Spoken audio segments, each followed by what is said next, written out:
This is an empath brain on an fMRI scanner.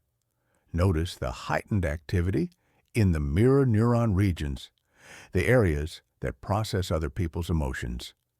This is a non-empath brain. See the difference?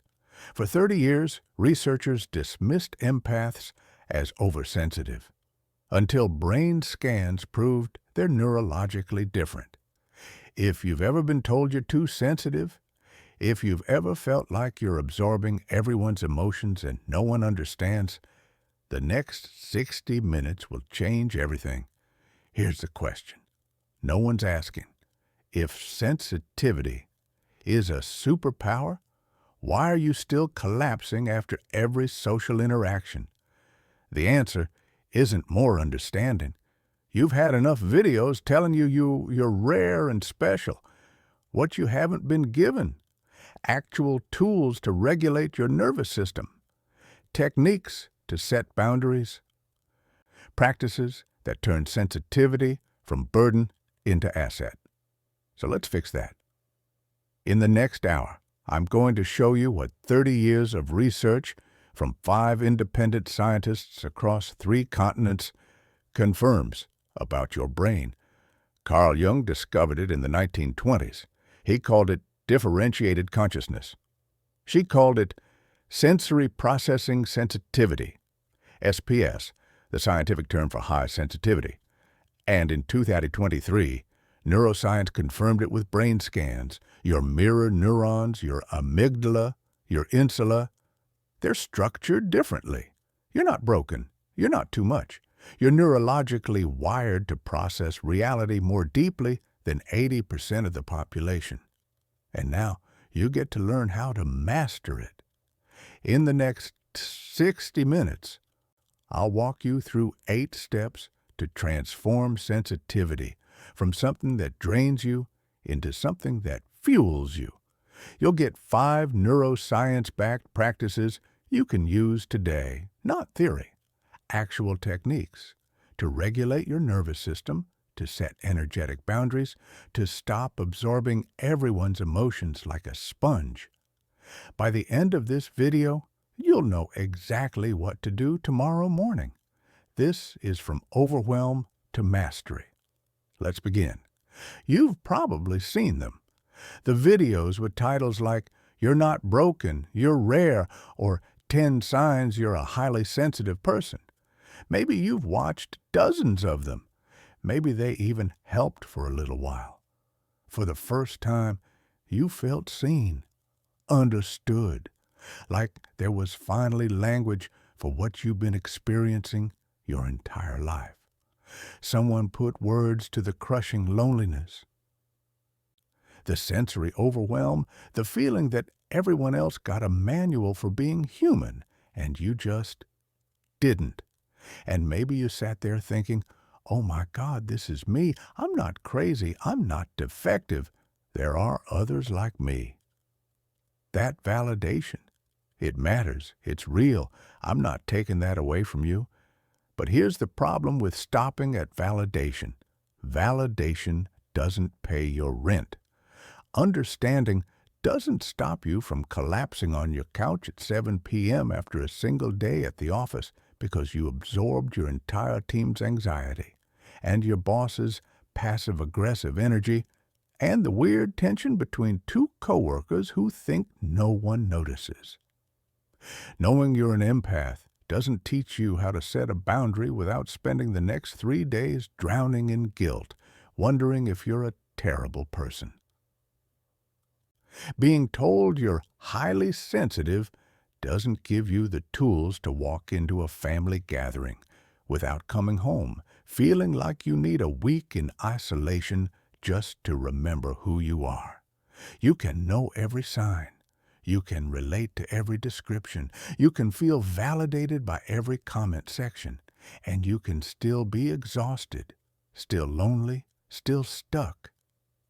Because understanding what you are isn't the same as knowing how to live with what you are. Let me tell you what you already know, but maybe haven't said out loud yet.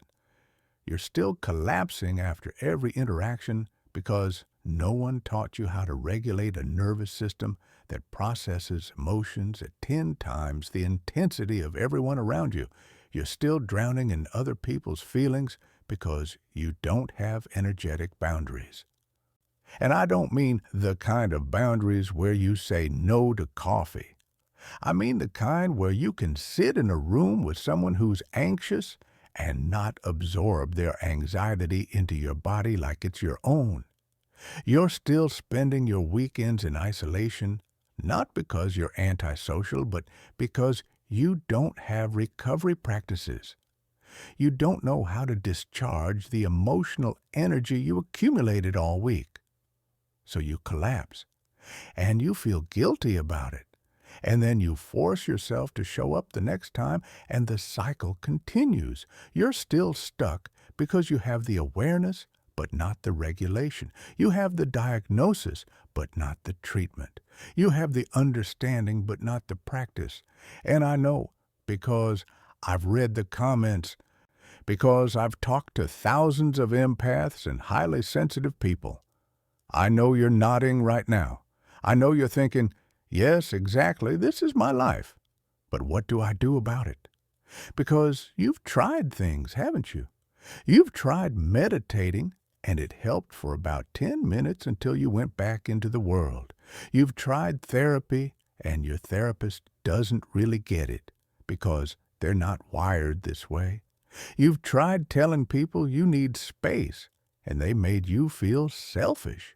You've tried being more social, and it destroyed you.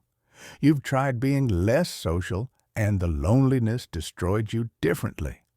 So you're here, watching another video, hoping this one is different, and if you're still here at minute 2, it is. Here's what we're doing differently. This isn't another video telling you you're special and then leaving you to figure out the rest. This is a complete system.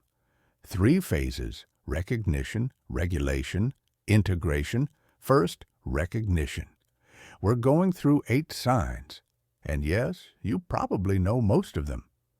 But I'm not just telling you the signs, I'm explaining the neuroscience behind them. Why your mirror neurons fire differently. Why your amygdala processes emotions more intensely. Why your insula, the empathy center of your brain, is literally structured differently than 80% of the population. Because when you understand the mechanism, you stop blaming yourself. You stop thinking there's something wrong with you. You start seeing your sensitivity as a neurological difference, not a personal failure. But we're not stopping at recognition, because that's where every other video stops, and that's why you're still struggling. Phase 2 is regulation, and this is where the actual transformation happens. I'm going to teach you 5 practices, not concepts, not theories, practices that regulate a highly sensitive nervous system. Practice 1. Somatic grounding. How to use your body to anchor your nervous system when your brain is overwhelmed by other people's emotions. I'm going to walk you through the exact technique. You're going to do it with me. 5 minutes. Right here in this video. Practice 2. Energetic boundary setting, not the boundaries where you say no. The boundaries where you can be in a room with someone who's anxious and not become anxious. Where you can hold space for someone's pain without taking their pain into your body. I'll teach you the visualization. I'll give you the mantra. You'll have it. Practice 3. Sensory regulation. How to design your environment so you're not constantly overstimulated. How to create a recovery space.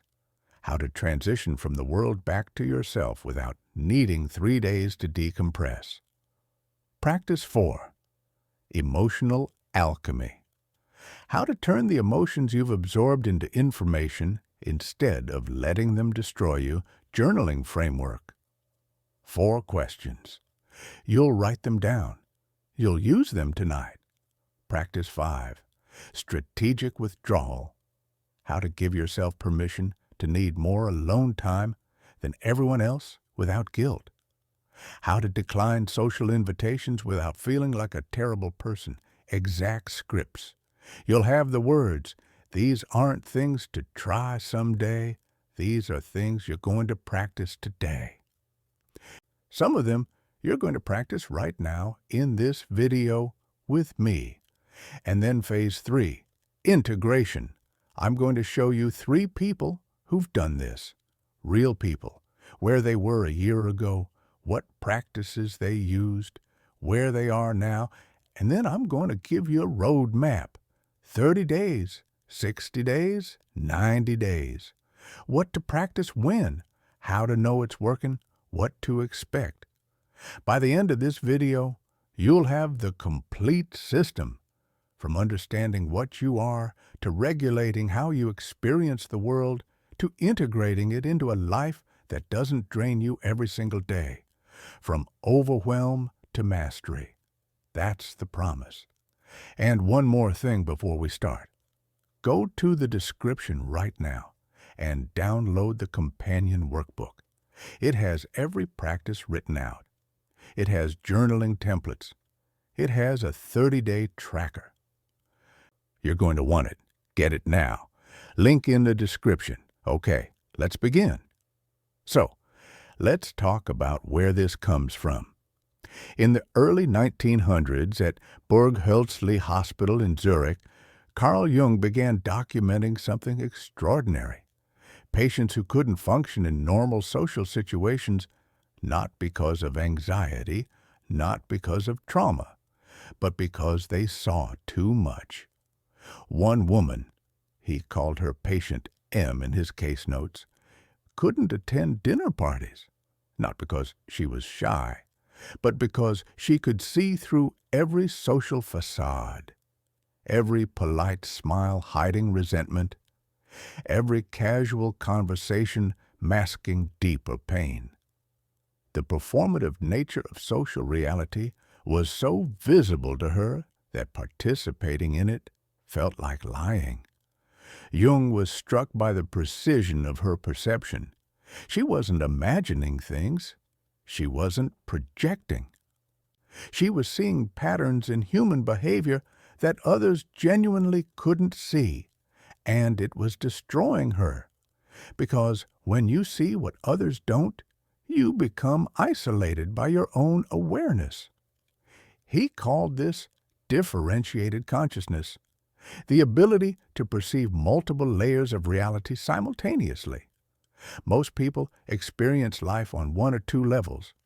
These individuals, empaths, as we'd call them now, were processing 4, 5, 6 layers at once, the words being said, the emotions underneath, the unconscious motivations, the collective dynamics, the unspoken truths.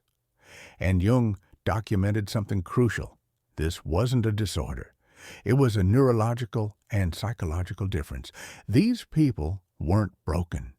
They were wired to perceive more. But that gift came at a cost, because the more you see, the harder it is to unsee.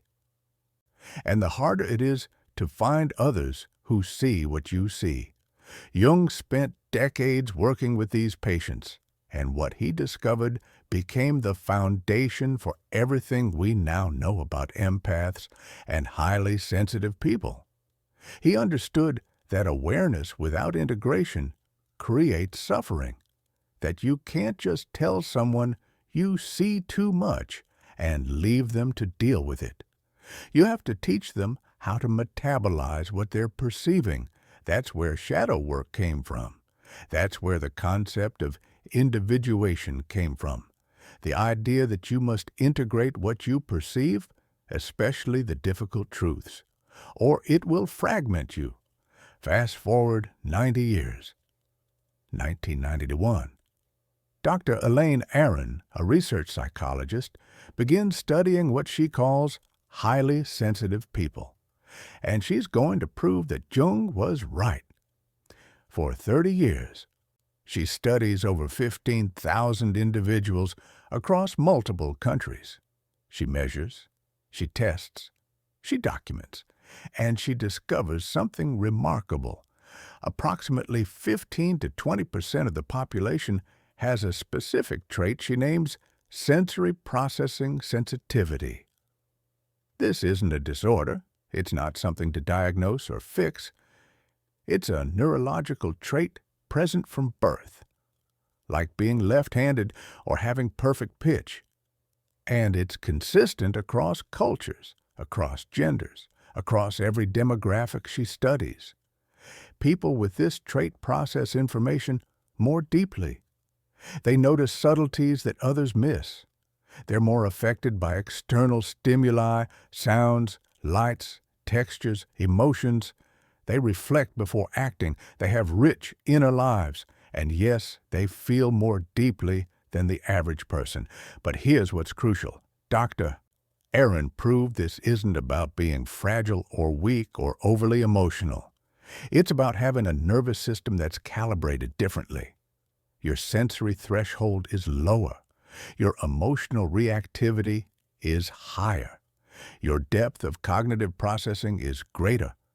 She documented the gifts: enhanced empathy, creative problem-solving, intuitive insight, ability to detect danger early, deep appreciation for beauty and meaning. And she documented the challenges: overstimulation, emotional overwhelm, need for recovery time, difficulty with harsh environments. And most importantly, she proved that when highly sensitive people understand their trait and learn to work with it instead of fighting it, they thrive.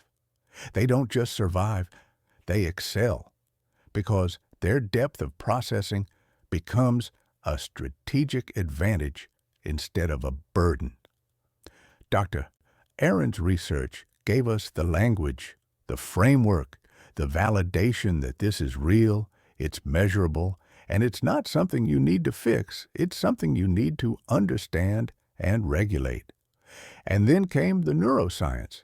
In the 2010s and 2020s, we finally had the technology to look inside the brain and see what Jung intuited and what Dr. Aaron measured. fMRI studies, brain imaging, genetic research, and the findings are extraordinary. First, mirror neurons. These are the brain cells that fire both when you perform an action and when you watch someone else perform that action. They're the biological basis of empathy, and in highly sensitive people, the mirror neuron system is significantly more active. When you see someone in pain, your brain doesn't just understand their pain intellectually. It mirrors it. You feel it. Second, the amygdala. This is your emotional processing center. Brain scans show that in empaths, the amygdala responds more intensely to emotional stimuli. When you see a sad face, your amygdala lights up like a Christmas tree. This isn't being too emotional. This is your brain processing emotional information at a higher resolution than most people. Third, the insula. This is the empathy center of your brain. It's responsible for interoception, your awareness of your body's internal state. And it's responsible for emotional empathy, your ability to feel what others feel. In highly sensitive people, the insula is larger and more active. You're literally structured to feel more. And fourth, genetics. We've identified specific genes associated with sensitivity. Variations in the dopamine receptor gene DRD4. Variations in the serotonin transporter gene. These aren't defects. They're variations that affect how your nervous system processes information and regulates emotions. So here's what we know for certain. Your sensitivity isn't psychological weakness. It's not trauma. It's not something you imagined. It's neurological architecture. It's genetic predisposition. It's brain structure. You're not too much. You're not broken. You're wired differently. And now that we understand the mechanism, We can teach you how to regulate it. Jung discovered it. Aaron proved it. Neuroscience explained it. And in the next hour, you're going to learn how to master it. From overwhelm to mastery. Let's begin with the 8 signs. 8. Let me ask you something. Have you ever felt sadness that wasn't just about one thing? Not the sadness of losing something, not the grief of a breakup, but sadness about existence itself. A weight that sits in your chest that you can't quite explain to anyone because when you try, they look at you like you're being dramatic. This is the first sign. And if you've felt this, if you're feeling it right now, what I'm about to explain will change how you understand your entire emotional life. Because here's what most people don't know. What you're experiencing isn't depression. It's not a chemical imbalance that needs fixing. It's not weakness or being too emotional. According to 30 years of research from Dr. Elaine Aron and clinical observations dating back to Carl Jung in the 1920s, you're processing emotions at a depth that 80% of the population will never access. Your emotional experience has layers. And those layers, what Jung called feeling-toned complexes. They don't just process information, they process meaning. So when you feel sad, you're not just feeling your sadness, you're feeling the sadness beneath the sadness, the existential layer, the what does this mean about being human layer. And that, according to brain scans done in 2015, is because your amygdala, your emotional processing center, is structured differently. You're not broken. You're deep. And in the next 90 seconds, I'm going to show you exactly why that happens and what it means for your life. So what exactly is happening when you experience emotional depth that overwhelms? Let me take you back to 1913. Burghölzli Psychiatric Hospital in Zurich. Carl Jung is documenting a patient he calls Maria in his case notes. Maria is 28 years old, educated, articulate, and she cannot leave her apartment most days.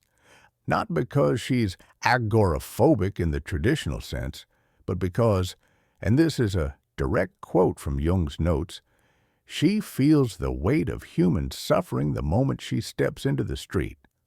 Jung writes, she sees a mother with a child and does not simply observe them. She feels the mother's exhaustion, the child's unmet needs, the societal pressure on this woman to appear joyful when she is depleted. She does not see a homeless man asking for change. She feels his despair, his lost dignity, the collective failure that put him there. Every interaction is not a surface exchange, but an emotional archaeology, layers upon layers of feeling that most people simply do not perceive. Maria told Jung, I don't just feel emotions. I feel the emotions beneath emotions. When someone says they're fine, I feel the fear they're hiding. When someone smiles, I feel whether that smile reaches their soul or stops at their face. And I cannot turn it off. I cannot unsee it. And Dr. Jung, it is destroying me because I am alone in seeing it. This is emotional depth that overwhelms. And Jung observed something crucial. Maria wasn't imagining these perceptions. Follow-up conversations with the people she described confirmed she was accurate. She wasn't projecting, she was perceiving, but at a resolution so high it was unbearable. Now, fast forward to 2015, Dr. Bianca Acevedo at UC Santa Barbara puts highly sensitive people into an fMRI machine. She shows them images of emotional faces, happy, sad, afraid, and here's what the brain scans reveal. In HSPs, the amygdala responds 40% more intensely than in non-HSPs. not just a little more, 40%. The emotional processing center is quite literally on fire compared to the average brain. But it's not just intensity, it's depth. The insula, the part of your brain responsible for emotional empathy and interoception, shows significantly more activity. What this means in plain English, when you see someone in pain, your brain doesn't just register that person is in pain. Your brain mirrors that pain. You feel it in your body. Your nervous system responds as if it's happening to you. And here's the part that explains Maria, explains you, explains why a simple conversation can leave you emotionally exhausted. Your brain is processing emotional information on multiple levels simultaneously. Dr. Aran's research, 30 years, 15,000 participants, confirms that people with sensory processing sensitivity have what she calls depth of processing.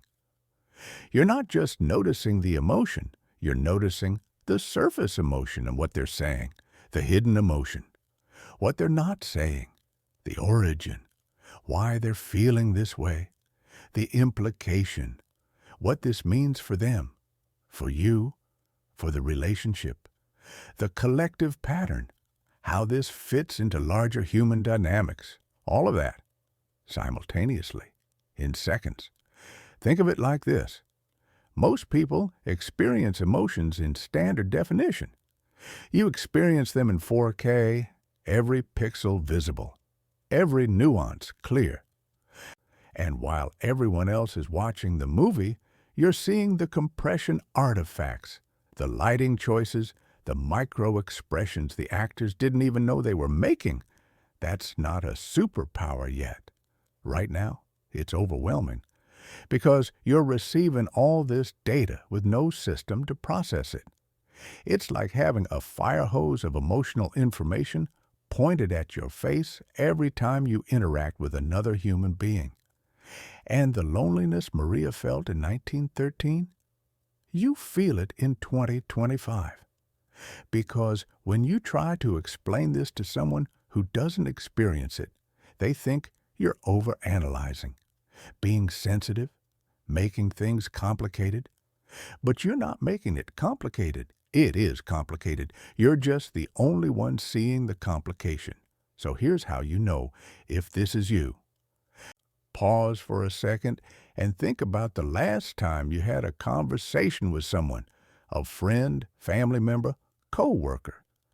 Now ask yourself, did you notice things they didn't say out loud? Did you feel their stress in your body even though they claimed they were fine? Did you leave that conversation feeling like you'd absorbed their emotional state? Like you were carrying something that wasn't yours to carry? If yes, that's sign one, emotional depth that overwhelms.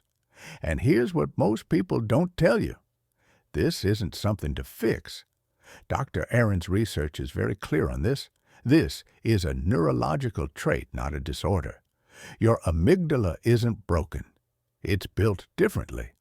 Jung spent decades documenting this. Modern neuroscience confirms it. You are wired to perceive more. The question isn't, how do I stop feeling so deeply? You can't.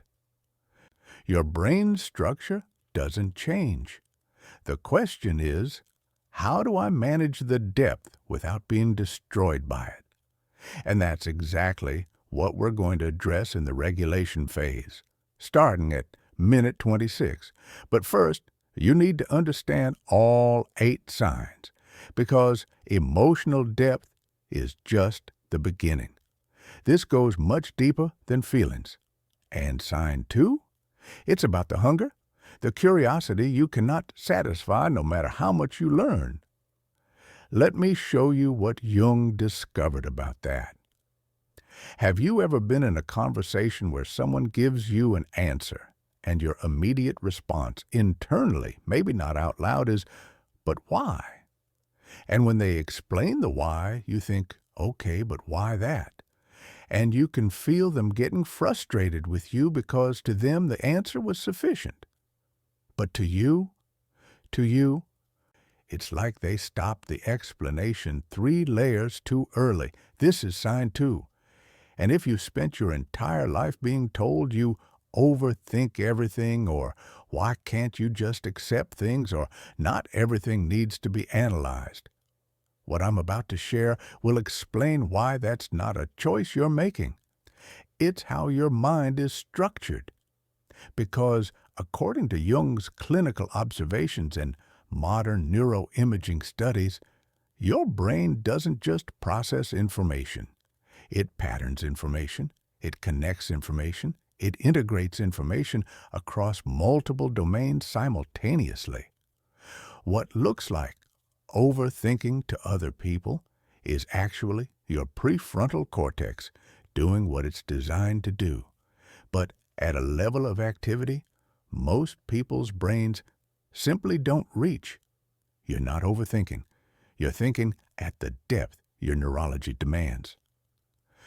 And the reason it feels like curiosity you cannot satisfy is because your pattern recognition systems are showing you how much more there is to understand. You're not asking endless questions because you're difficult. You're asking because your brain can see that there are more questions to ask.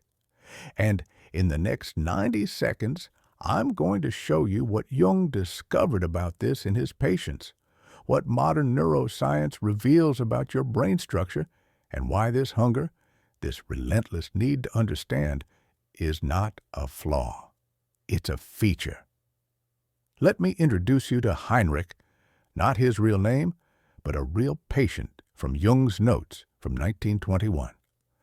Heinrich was a 32-year-old academic, philosophy professor.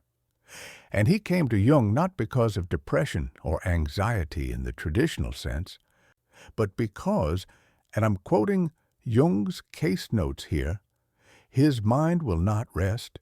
Every answer generates 10 new questions.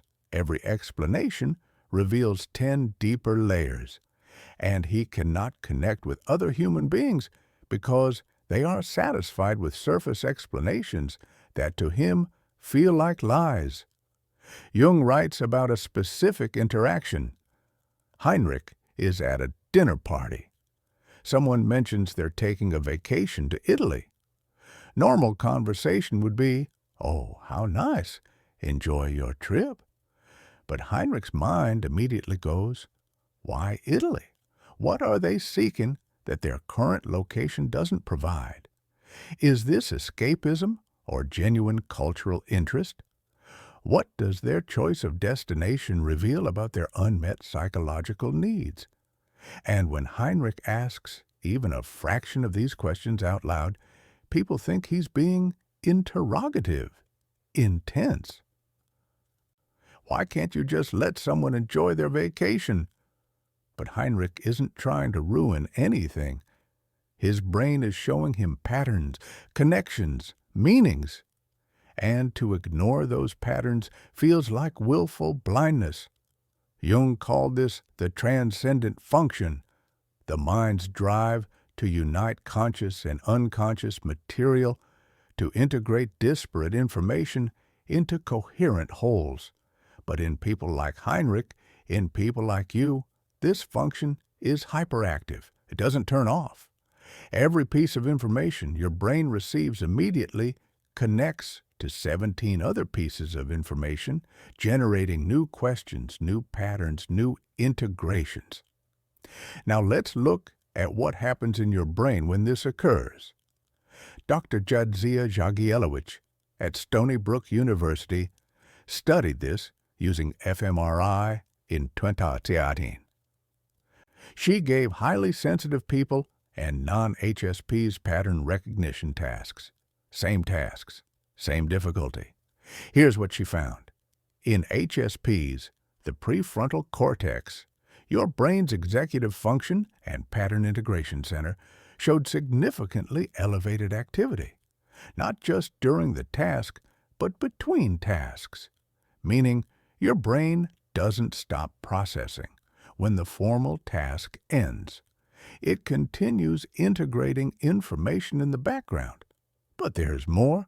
The default mode network, the brain regions active when you're at rest, shows different connectivity patterns in HSPs. Your brain at rest isn't actually resting. It's consolidating, pattern matching, connecting today's conversation to last week's observation to that book you read 3 years ago. All automatically, all simultaneously. And here's the part that explains the hunger. Your brain's reward system releases dopamine not when you get answers, but when you find patterns in the questions themselves. Dr. Aaron's research shows this. HSPs are driven by meaning-making, not just information acquisition. You're not collecting facts. You're building architectures of understanding. Imagine you're working on a jigsaw puzzle. Most people are satisfied when they complete it. They see the picture, they feel accomplished, they move on. But you? The moment you finish, your brain says, but this puzzle is part of a larger puzzle, and that larger puzzle is part of a series, and that series exists in a context, and that context has implications. You're not trying to complicate things. Your brain is showing you actual connections that exist. Connections most people don't see because their pattern recognition systems aren't calibrated to that resolution. The philosopher Socrates said, "The unexamined life is not worth living." For you, the underexamined explanation is almost physically painful, not because you're pedantic, but because your brain can perceive that there's more to understand, and to ignore that perception feels like turning off part of your consciousness. Heinrich told Jung, "I don't want to question everything. I'm exhausted by questioning everything. But when people give me simple answers to complex questions, I feel like I'm being asked to accept a beautiful lie instead of a difficult truth. And Dr. Jung, I cannot do that. My mind will not let me." That hunger, that relentless curiosity, it's not going away. Your prefrontal cortex is structurally more active. Your default mode network is wired for integration. This is neurology, not personality. But what Jung helped Heinrich understand, and what I'll show you in the regulation phase, is that you can direct the curiosity instead of being drowned by it. Here's how you know this is you. Think about the last time someone explained something to you, at work, in conversation, whatever. Did you immediately have 3 follow-up questions? Did those questions seem obvious to you but apparently weren't obvious to anyone else? Did you feel that pull to understand not just what, but why and how and what does this connect to? If yes, that's sign 2. And here's what I need you to understand. You're not being difficult. This isn't a personality flaw you need to sand down. Dr. Aaron's research is explicit about this. This depth of cognitive processing is a trait found in 15 to 20% of the population across all cultures. It's consistent. It's measurable. It's real. Jung spent years helping people like Heinrich not to stop asking questions, but to ask them productively, to channel the curiosity instead of being overwhelmed by it. Because here's the thing, that hunger to understand, in the right context, it's the foundation of expertise, of innovation, of seeing solutions other people miss because they stopped investigating 3 layers too early. The problem right now is you have no system for managing the incoming questions. It's a fire hose. But in phase 2, starting at minute 26, I'm going to teach you a specific technique called pattern journaling that lets you capture and process the questions without drowning in them. But before we get there, we need to keep going, because signs 3 through 8 show you just how deep this goes. And sign 3 is where it gets serious, because this is where curiosity stops being intellectual and becomes survival. Let me show you what Jung meant by individuation through necessity. I need to ask you something that might feel uncomfortable. Have you ever been in a situation where everyone else was going along with something? A group decision, a social norm, a family expectation, and you physically could not do it? Not because you were being rebellious, not because you wanted to be different, but because participating in that thing would have felt like betraying something fundamental about who you are. And when you tried to explain this to people, they accused you of being stubborn, difficult. Why can't you just go along? Why do you have to make everything so complicated? Can't you just be normal for once? This is sign 3, and it's the one that costs you the most relationships, because this isn't about preference. This is about survival. And in the next 2.5 minutes, I'm going to explain why your independence isn't a choice you're making. It's a psychological necessity your unconscious is demanding, and why fighting it creates the very symptoms people think they're helping you avoid. Jung had a term for this. He called it individuation through necessity. Most people individuate, become who they truly are, as a luxury, a midlife exploration, a spiritual journey. But for people like you, individuation isn't optional. It's happening whether you consent or not. Your psyche is forcing you to become authentic, because inauthenticity is creating neurological distress, and modern research on highly sensitive people confirms this. When HSPs are in environments that require them to suppress their authentic responses, their bodies rebel, not emotionally, physically. We're talking about elevated cortisol, disrupted sleep, digestive issues, chronic fatigue. Your nervous system is treating conformity like a threat. So if you've been wondering why you can't just fit in like everyone else seems to, I'm about to show you it's not a character flaw. It's your neurology protecting you from psychological fragmentation. Let me tell you about Katerina. Real case, name changed. One of Jung's patients from 1923. Katerina was 26, came from a prominent family in Zurich, expected to marry well, host parties, play the role of society wife. She was engaged to a man her family approved of. Nice man by all accounts, respected, wealthy, on paper, perfect.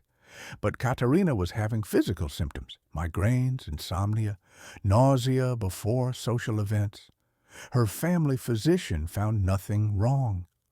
Someone suggested hysteria.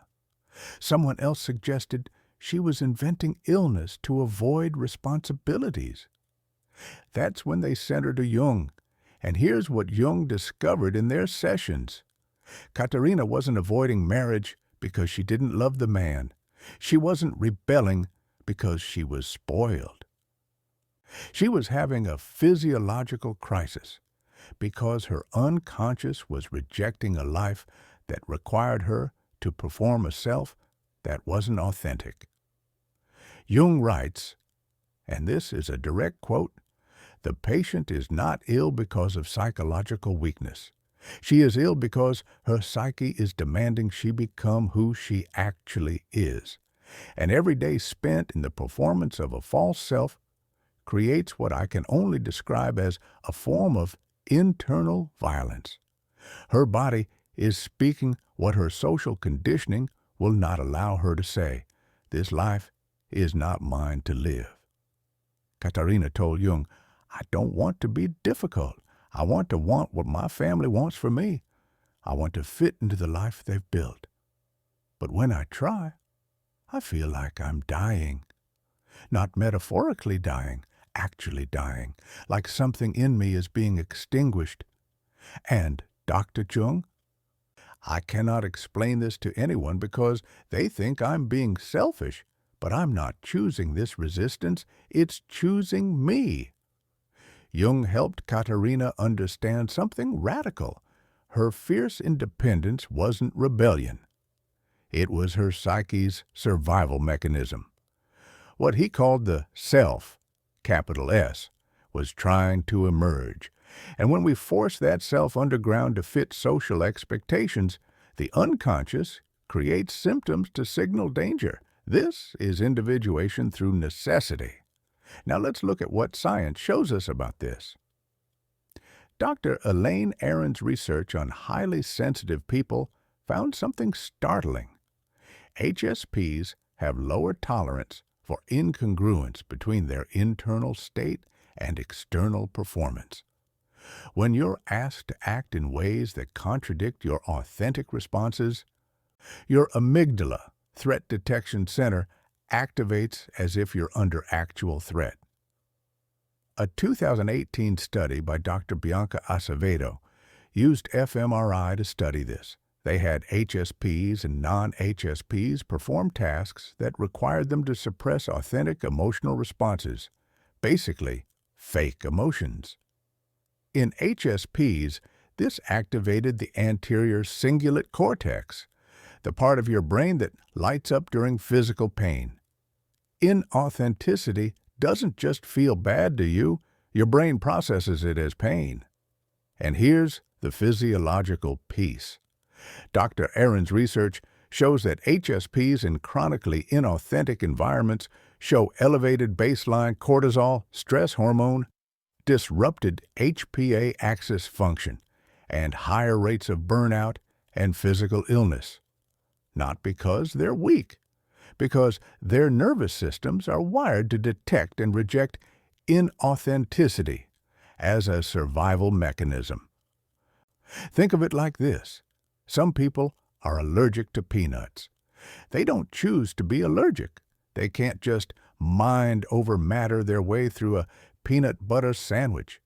Their immune system has decided this substance is a threat, and we're responding accordingly. You're the same way with inauthenticity. Your psychological immune system has decided performing a false self is a threat to your integrity, and we're responding accordingly. The fierce independence you feel, that's not stubbornness. That's your psyche's alarm system saying, danger, do not proceed. This path leads to fragmentation. Jung spent years helping people like Katerina understand that the resistance they felt wasn't something to overcome. It was something to honor. Because when you fight your need for authenticity, you create the very psychological symptoms people think they're protecting you from by encouraging you to conform. Katerina eventually broke off her engagement. Her family was horrified. Society judged her, but her migraines stopped. Her sleep returned, and years later, she built a life that was actually hers, not the performance of someone else's expectations. That fierce independence, it's not a character flaw. It's your psyche refusing to let you disappear. Here's the test. Think about a time you were asked to go along with something that didn't feel right to you. Maybe it was a job that looked perfect on paper, but felt wrong in your gut. Maybe it was a relationship everyone else thought was great. Maybe it was just agreeing to something small that contradicted what you actually believed. Did you feel that resistance? That almost physical sensation of, I cannot do this? Did other people tell you that you were overthinking it, being too picky, that you'd regret not compromising? And did their pressure make the resistance stronger, not weaker? If yes, that's sign 3. That's your psyche's defense system protecting you from fragmentation. And here's what nobody tells you. That resistance is information, high-quality information. Dr. Aaron's research shows that HSPs who learn to trust their authentic responses, even when those responses are inconvenient, even when they disappoint people, report significantly better mental and physical health than HSPs who force themselves to conform. Jung was clear about this. Individuation isn't comfortable. Becoming who you actually are means disappointing people who preferred your mask. It means relationships ending. It means being called difficult and stubborn and unwilling to compromise. But the alternative, spending your life performing a self that isn't yours, creates what Jung called neurosis, what we now call chronic anxiety, depression, and psychosomatic illness. Your independence isn't something you need to fix. It's something you need to understand and direct. And in the regulation phase, minute 26, I'm teaching you a technique called authentic response mapping that helps you distinguish between productive independence and reactive rebellion. But right now, we're only 3 signs in, and sign 4 is where things get strange, because this is where your perception becomes almost prophetic. This is about seeing patterns before they fully emerge, and Jung had very specific insights about why certain minds can do this. Let me show you. Have you ever known something was going to happen before it happened? Not in a psychic way. You can't explain how you knew. But you knew. Someone was going to betray you. A relationship was going to end. A project was going to fail. And when you tried to warn people, they said you were being paranoid, negative, seeing problems that didn't exist. But then it happened, exactly as you predicted. And instead of saying you were right, people said, well, no one could have seen that coming. But you did see it coming. You saw it weeks, maybe months, before anyone else noticed the signs. This is sign 4, pattern recognition that feels prophetic. And it's cost you credibility, because people think you're being pessimistic when you're actually being perceptive.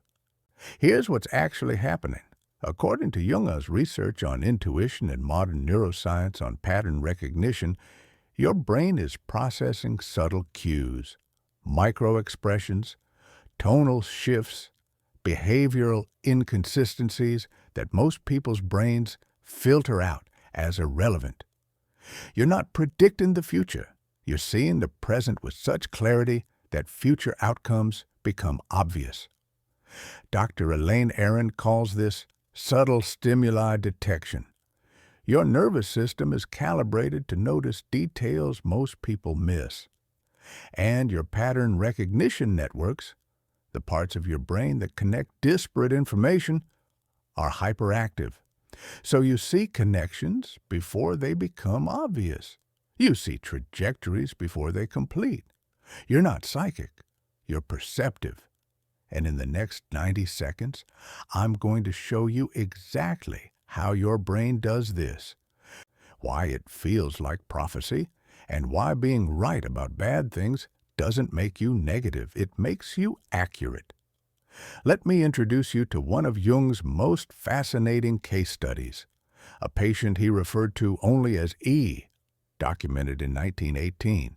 E was a 34-year-old businessman, successful, logical, not someone prone to mystical thinking, but he came to Jung with a specific problem. He kept knowing things about people and situations that he had no logical basis for knowing. And he was always right, which was destroying his relationships because people thought he was either spying on them or making unfounded accusations. Jung documents a specific incident. He meets his sister's new fiancé at a family dinner. Within 15 minutes, E tells his sister, "This man is going to betray you. I cannot explain how I know this, but I know this. Do not marry him." His sister is furious. The family thinks E is being controlling, jealous, trying to sabotage her happiness. They accuse him of having no evidence, no justification. E himself cannot explain his certainty. He just knows. 18 months later, the fiancé is discovered having an affair. The engagement ends. The family apologizes to E, but his sister asks him, "How did you know? What did you see that none of us saw?" E told Jung, "I saw nothing specific. I felt nothing tangible. But within minutes of meeting him, my mind assembled a pattern from tiny details. The way he looked at other women in the room, the micro pauses before he answered questions about his past, the slight performance in his warmth, like he was playing a role. Individually, none of these things meant anything. But together, they formed a pattern I recognized. I have seen this pattern before, and I know where it leads." Jung called this intuition via the unconscious. E wasn't psychic. His unconscious mind was processing hundreds of data points, body language, speech patterns, behavioral inconsistencies, and pattern matching them against a vast database of previous observations. All of this happened below conscious awareness. E couldn't explain how he knew. He just knew, because his unconscious had already done the analysis. This is pattern recognition, bordering prophetic. Now let's look at what modern neuroscience reveals about how this works. Dr. Jadzia Jagielowicz and her team at Stony Brook studied pattern recognition in highly sensitive people using neuroimaging. In 2011, they showed HSPs and non-HSPs photos with subtle differences, nearly identical images with tiny variations. What they found, HSPs showed significantly elevated activity in the visual cortex, the hippocampus, memory and pattern storage, and the prefrontal cortex, executive function and integration. But here's the key finding. These regions were communicating with each other at higher rates than in non-HSPs. Information was being cross-referenced faster and more comprehensively. What this means, when you encounter a situation, your brain isn't just processing what's in front of you. It's simultaneously scanning visual details most people filter out, cross-referencing patterns from past experiences, integrating subtle cues, tone, body language, micro-expressions, running predictive models based on similar historical patterns, synthesizing conclusions before you consciously realize you're analyzing. All of this happens in milliseconds. Below conscious awareness, which is why you just know things without knowing how you know. Dr. Aaron's research adds another layer. HSPs have enhanced mirror neuron systems. When you interact with someone, your brain is literally mirroring their internal state. You're not just observing their behavior, you're feeling their intentions, their emotional authenticity or lack thereof. If someone is performing rather than being genuine, your mirror neurons detect the incongruence. Think about a chess grandmaster. Show them a board mid-game for 5 seconds, then take it away. They can reconstruct the entire position from memory and tell you the next 5 likely moves, not because they're memorizing individual pieces, because they're recognizing patterns they've seen thousands of times. The position tells a story, and they've read that story before. You're doing the same thing with human behavior. Someone's combination of words, tone, body language, timing, that's a pattern. And if you've encountered similar patterns before, your brain recognizes it instantly. You're not predicting the future. You're recognizing a story you've seen play out before, and you know how it ends. E told Jung, "I am not blessed with foresight. I am cursed with hindsight that arrives early. I see the ending because I recognize the beginning. And no one believes me until it's too late." That's the loneliness of this sign. You see what's coming, but you can't make others see it until it arrives, and by then, the damage is done. Here's how you know if this is you. Think about the last time you had a bad feeling about someone or something. Not anxiety, not general worry. A specific knowing that this person isn't trustworthy, or this situation is going to fail, or something is off, even though you can't point to evidence. Did people tell you that you were being judgmental, paranoid, that you needed proof before making accusations? And did you feel frustrated because you couldn't articulate the proof? You just knew? If yes, that's sign 4. That's your unconscious pattern recognition system operating faster than your conscious mind can explain. And here's what you need to understand. Dr. Aaron's research shows that when HSPs report gut feelings about people or situations, they're right approximately 70 to 80% of the time. Not because of mysticism, because of processing. Your brain is analyzing more data than you consciously realize. Jung's work with patients like E led him to a radical conclusion. Intuition isn't less valid than logic. It's pre-logical. It's your unconscious mind presenting conclusions before your conscious mind has finished gathering evidence. And for people with your neurological wiring, those intuitive conclusions are usually accurate. The problem is you've been taught to distrust yourself, to wait for proof, to not make judgments without evidence. But by the time the evidence is obvious to everyone else, it's too late. The betrayal has happened. The relationship has failed. The project has collapsed. In the regulation phase, minute 26, I'm teaching you a technique called pattern tracking that helps you distinguish between accurate intuition and anxiety. Because they feel similar, but they're different. And learning to trust your accurate pattern recognition while not being ruled by anxious overthinking, that's a skill, and you're about to learn it.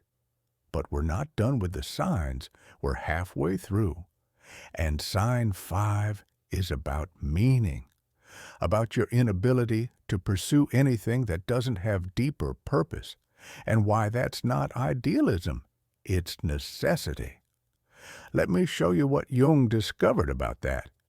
In the regulation phase, minute 26, I'm teaching you a technique called pattern tracking that helps you distinguish between accurate intuition and anxiety, because they feel similar, but they're different.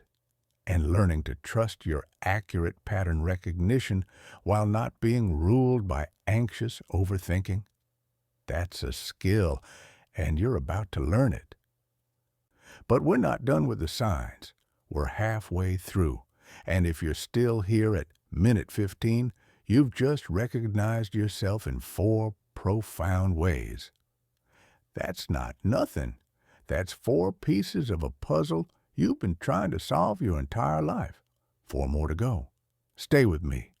And sign 5 is about meaning, about your inability to pursue anything that doesn't have deeper purpose, and why that's not idealism, it's necessity. Let me show you what Jung discovered about that. Let me ask you something that might expose a wound. Have you ever had a job that on paper was perfect? Good salary, good title, good benefits. Everyone told you that you should be grateful, that this was the opportunity you'd been working toward. But when you showed up every day, you felt like you were dying inside, not burned out from overwork, not stressed from difficulty, but existentially drained because the work itself felt meaningless. And when you tried to explain this to people, they thought you were being ungrateful, entitled. Not everyone gets to love their job. Work is called work for a reason. You're lucky to have this opportunity, but you couldn't stay, even though leaving made no logical sense, even though people thought you were throwing your life away. You left because something in you was saying, I cannot spend my days doing something that has no deeper purpose. I cannot sell my hours for money when those hours feel like I'm betraying my soul. This is sign 5, and it's the one that makes you look impractical, idealistic, unable to accept reality. But here's what Jung discovered and what modern neuroscience confirms. For you, meaning, isn't a luxury. It's oxygen, and pursuing meaningless work doesn't just feel unfulfilling. It creates actual psychological and physiological symptoms. You're not idealistic. You're wired for purpose. And in the next 90 seconds, I'm going to show you why your brain and psyche rebel against meaningless activity in ways that most people's brains simply don't. And why fighting this need creates the very depression people think you're experiencing from being too picky. Let me tell you about Thomas, another of Jung's patients, documented in 1925. Thomas was a 29-year-old lawyer, brilliant career ahead of him. Everyone in his family had been lawyers for generations. He'd excelled at university, secured a position at a prestigious firm. By all external measures, he was succeeding. But Thomas came to Jung because he was having what we'd now call depressive episodes. He'd wake up feeling dread. He'd sit at his desk and feel physically nauseous. He'd come home and have no energy for anything. His doctor found nothing medically wrong. His colleagues thought he needed a vacation. But Jung discovered something else. In their sessions, when Thomas talked about the law, he was flat, monotone, disconnected. But when Jung asked Thomas about philosophy, something Thomas read in his spare time, Thomas came alive. His energy changed. His whole body changed. Jung asked him, "Why are you not pursuing philosophy?" Thomas said, "Because that's not practical. That's not a career. I have responsibilities. Philosophy doesn't pay bills. Law is what serious people do." And Jung said something radical. He said, "Your psyche does not care about practicality. It cares about authenticity. And every day you spend doing work that has no deeper meaning to you, your unconscious creates symptoms to signal that you are betraying your nature." Jung's notes are explicit about this. He writes, "The patient is not suffering from depression in the traditional sense. He is suffering from what I call soul loss, the systematic denial of his authentic calling in service of external expectations. His body is protesting, his energy is collapsing, not because he is weak, but because his psyche is demanding he pursue work that aligns with his inner nature." Thomas told Jung, "I don't understand why I cannot do what normal people do. They show up. They do the work. They collect the paycheck. Why is that impossible for me? Why does doing meaningless work feel like I'm committing a form of slow suicide?" And here's Jung's answer. Because for certain people, people like Thomas, people like you, the psyche demands alignment, demands purpose, demands that the outer life reflects the inner truth. And when there's misalignment, The unconscious doesn't just create discomfort, it creates crisis. This is the inability to pursue without meaning. Now, let's look at what modern research shows about this. Dr. Elaine Aron's studies on highly sensitive people found something striking. HSPs show significantly lower motivation for extrinsic rewards, money, status, approval, compared to the general population. But they show significantly higher motivation for intrinsic rewards, meaning purpose, alignment. A 2019 study by Dr. Bianca Acevedo used fMRI to look at reward systems in HSPs versus non-HSPs. They showed participants images related to meaningful work versus high-paying work. In non-HSPs, the brain's reward centers, the nucleus accumbens, activated strongly for both. In HSPs, the reward centers only activated strongly for meaningful work. The high-paying, meaningless work showed minimal activation. What this tells us? Your brain's reward system is literally calibrated differently. Most people's brains release dopamine for both money and meaning. Your brain primarily releases dopamine for meaning. You're not being idealistic. You're following your neurobiology. But here's the part that explains the symptoms Thomas experienced. Dr. Arthur Shirama Kohli's research on empathy and purpose found that when HSPs engage in work, they find meaningless. They show elevated markers of physiological stress, elevated cortisol, disrupted sleep architecture, decreased immune function, not because the work is hard, because the meaninglessness is toxic to their system. Think of it this way. A plant needs sunlight, not as a preference, as a biological requirement. You can give that plant the best soil, the perfect amount of water, ideal temperature, but if you put it in a dark room, it will die. Not because it's weak, because it's wired to need light. You need meaning the way plants need sunlight, not as a nice-to-have, as a biological necessity. And when you try to live a life devoid of purpose, your psyche doesn't just feel unfulfilled. It starts shutting down. Depression, fatigue, loss of motivation, these aren't random symptoms. They're your unconscious saying, this life is not sustainable. Change course or suffer the consequences. Jung eventually helped Thomas leave law and pursue a PhD in philosophy. His family was horrified. Society judged him. His income dropped significantly, but within months, his depressive symptoms vanished. His energy returned, not because philosophy was easier than law, because it was meaningful, and meaning for his nervous system was non-negotiable. That inability to pursue meaningless work, it's not a character flaw, it's your psyche protecting you from soul death. Here's the test. Think about the work you're doing right now, your job, your daily activities, whatever occupies most of your time.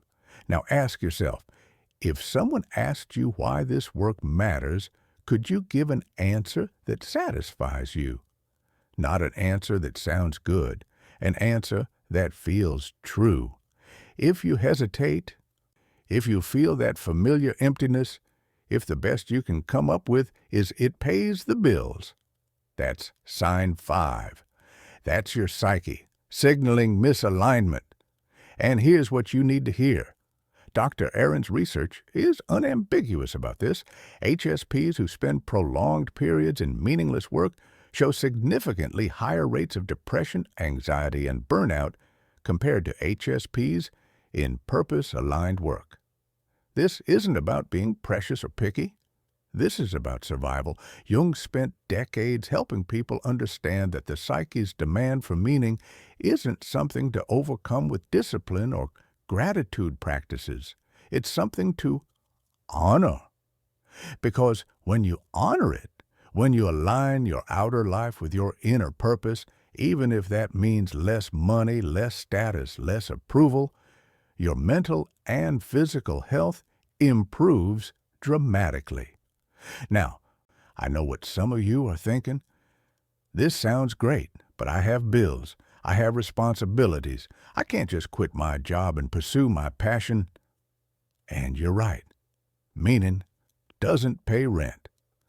But that's why in the regulation phase, minute 26, I'm teaching you a framework called meaning mapping that helps you find purpose within current circumstances or create a sustainable transition path.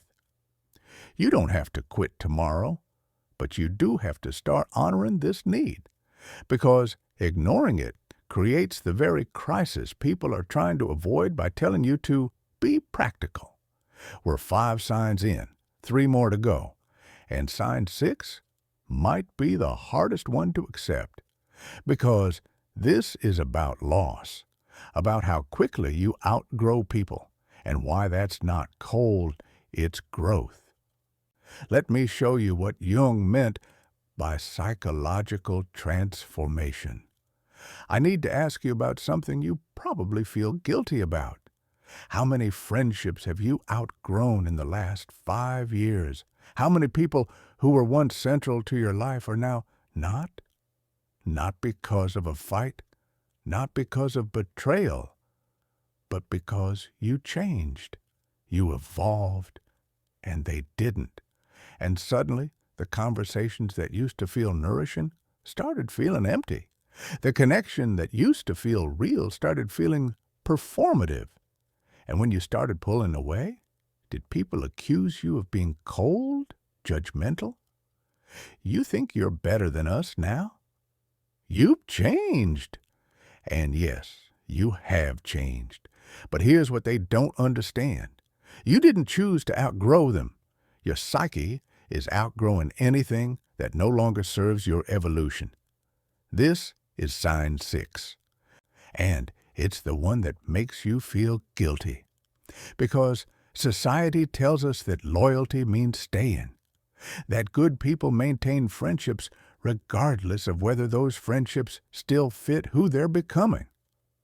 But Jung discovered something radical. For certain people experiencing what he called rapid individuation, outgrowing relationships isn't optional, it's necessary.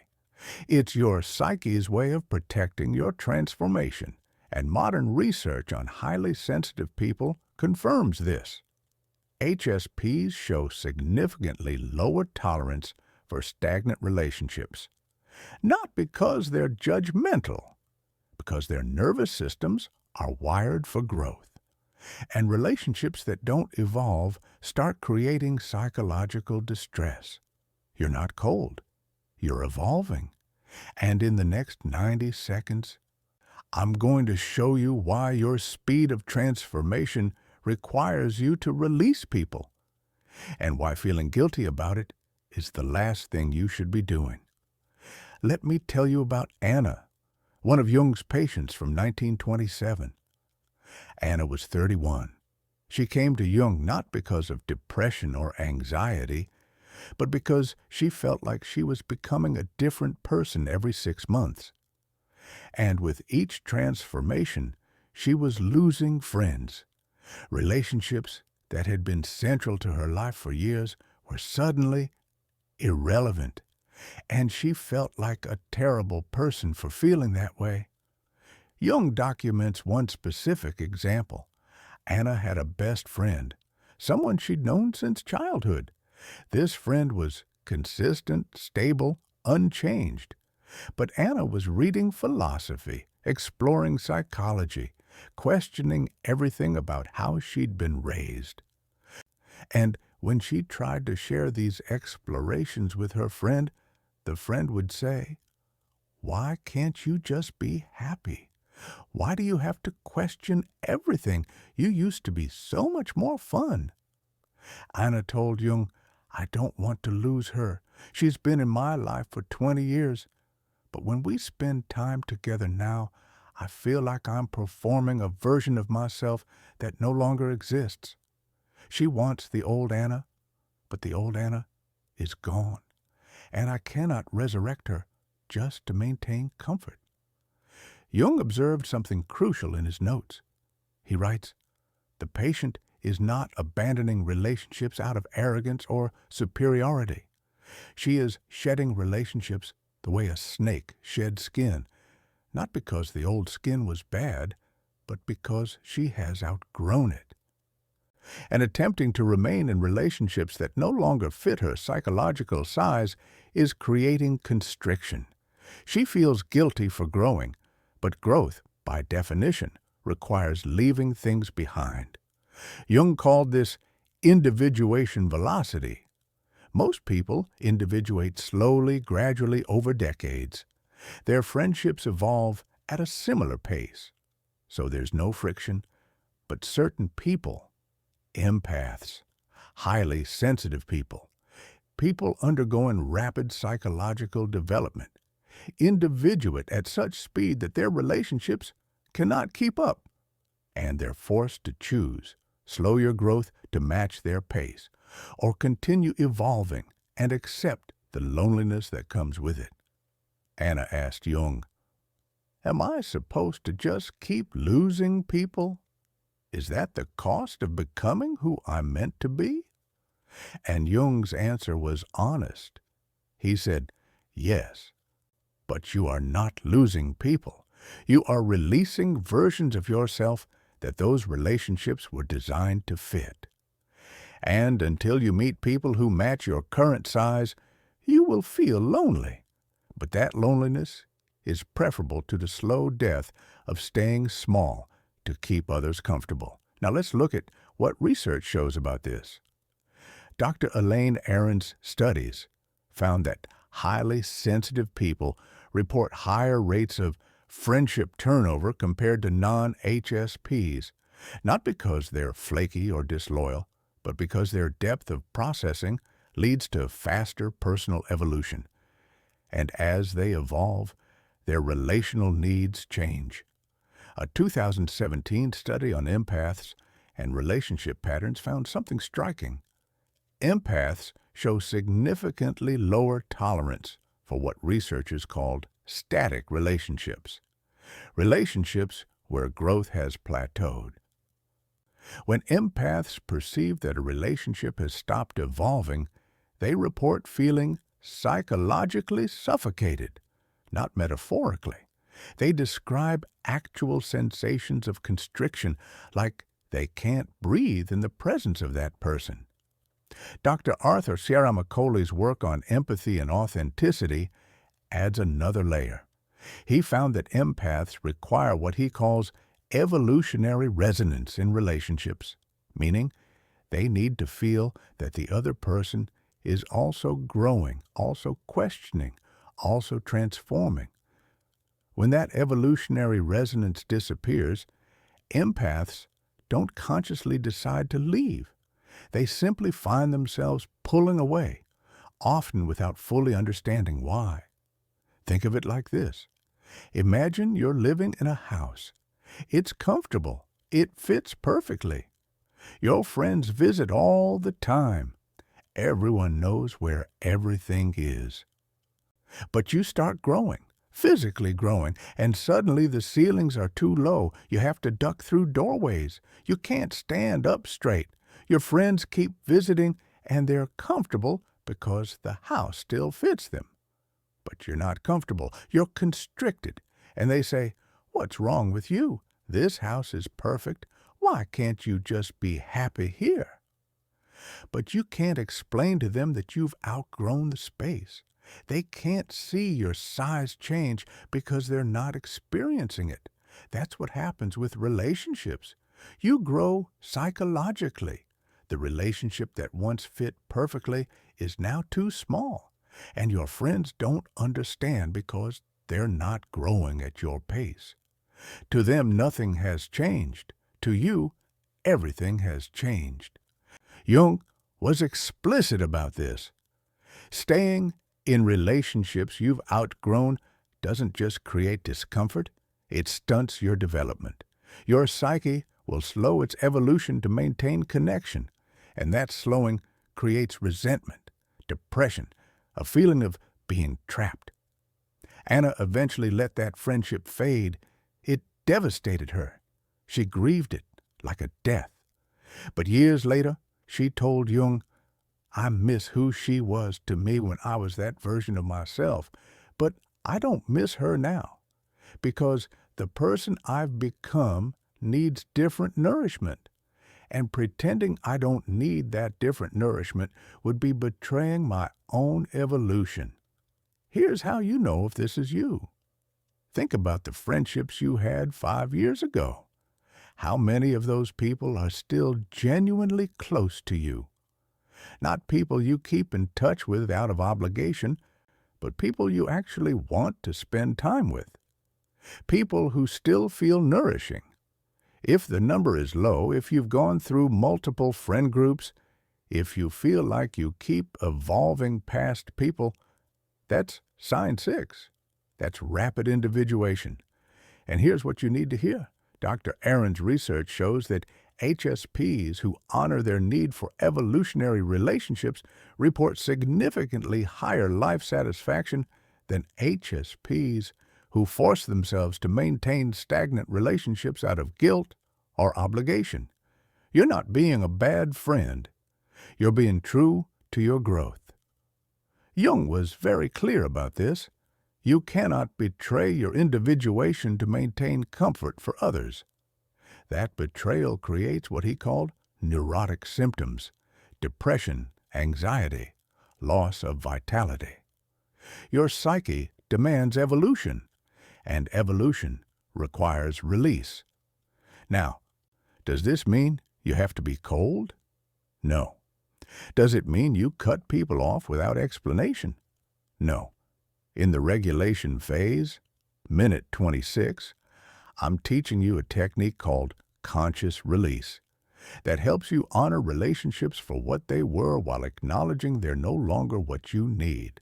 You can leave with love, but you must leave. We're 6 signs in, 2 more to go.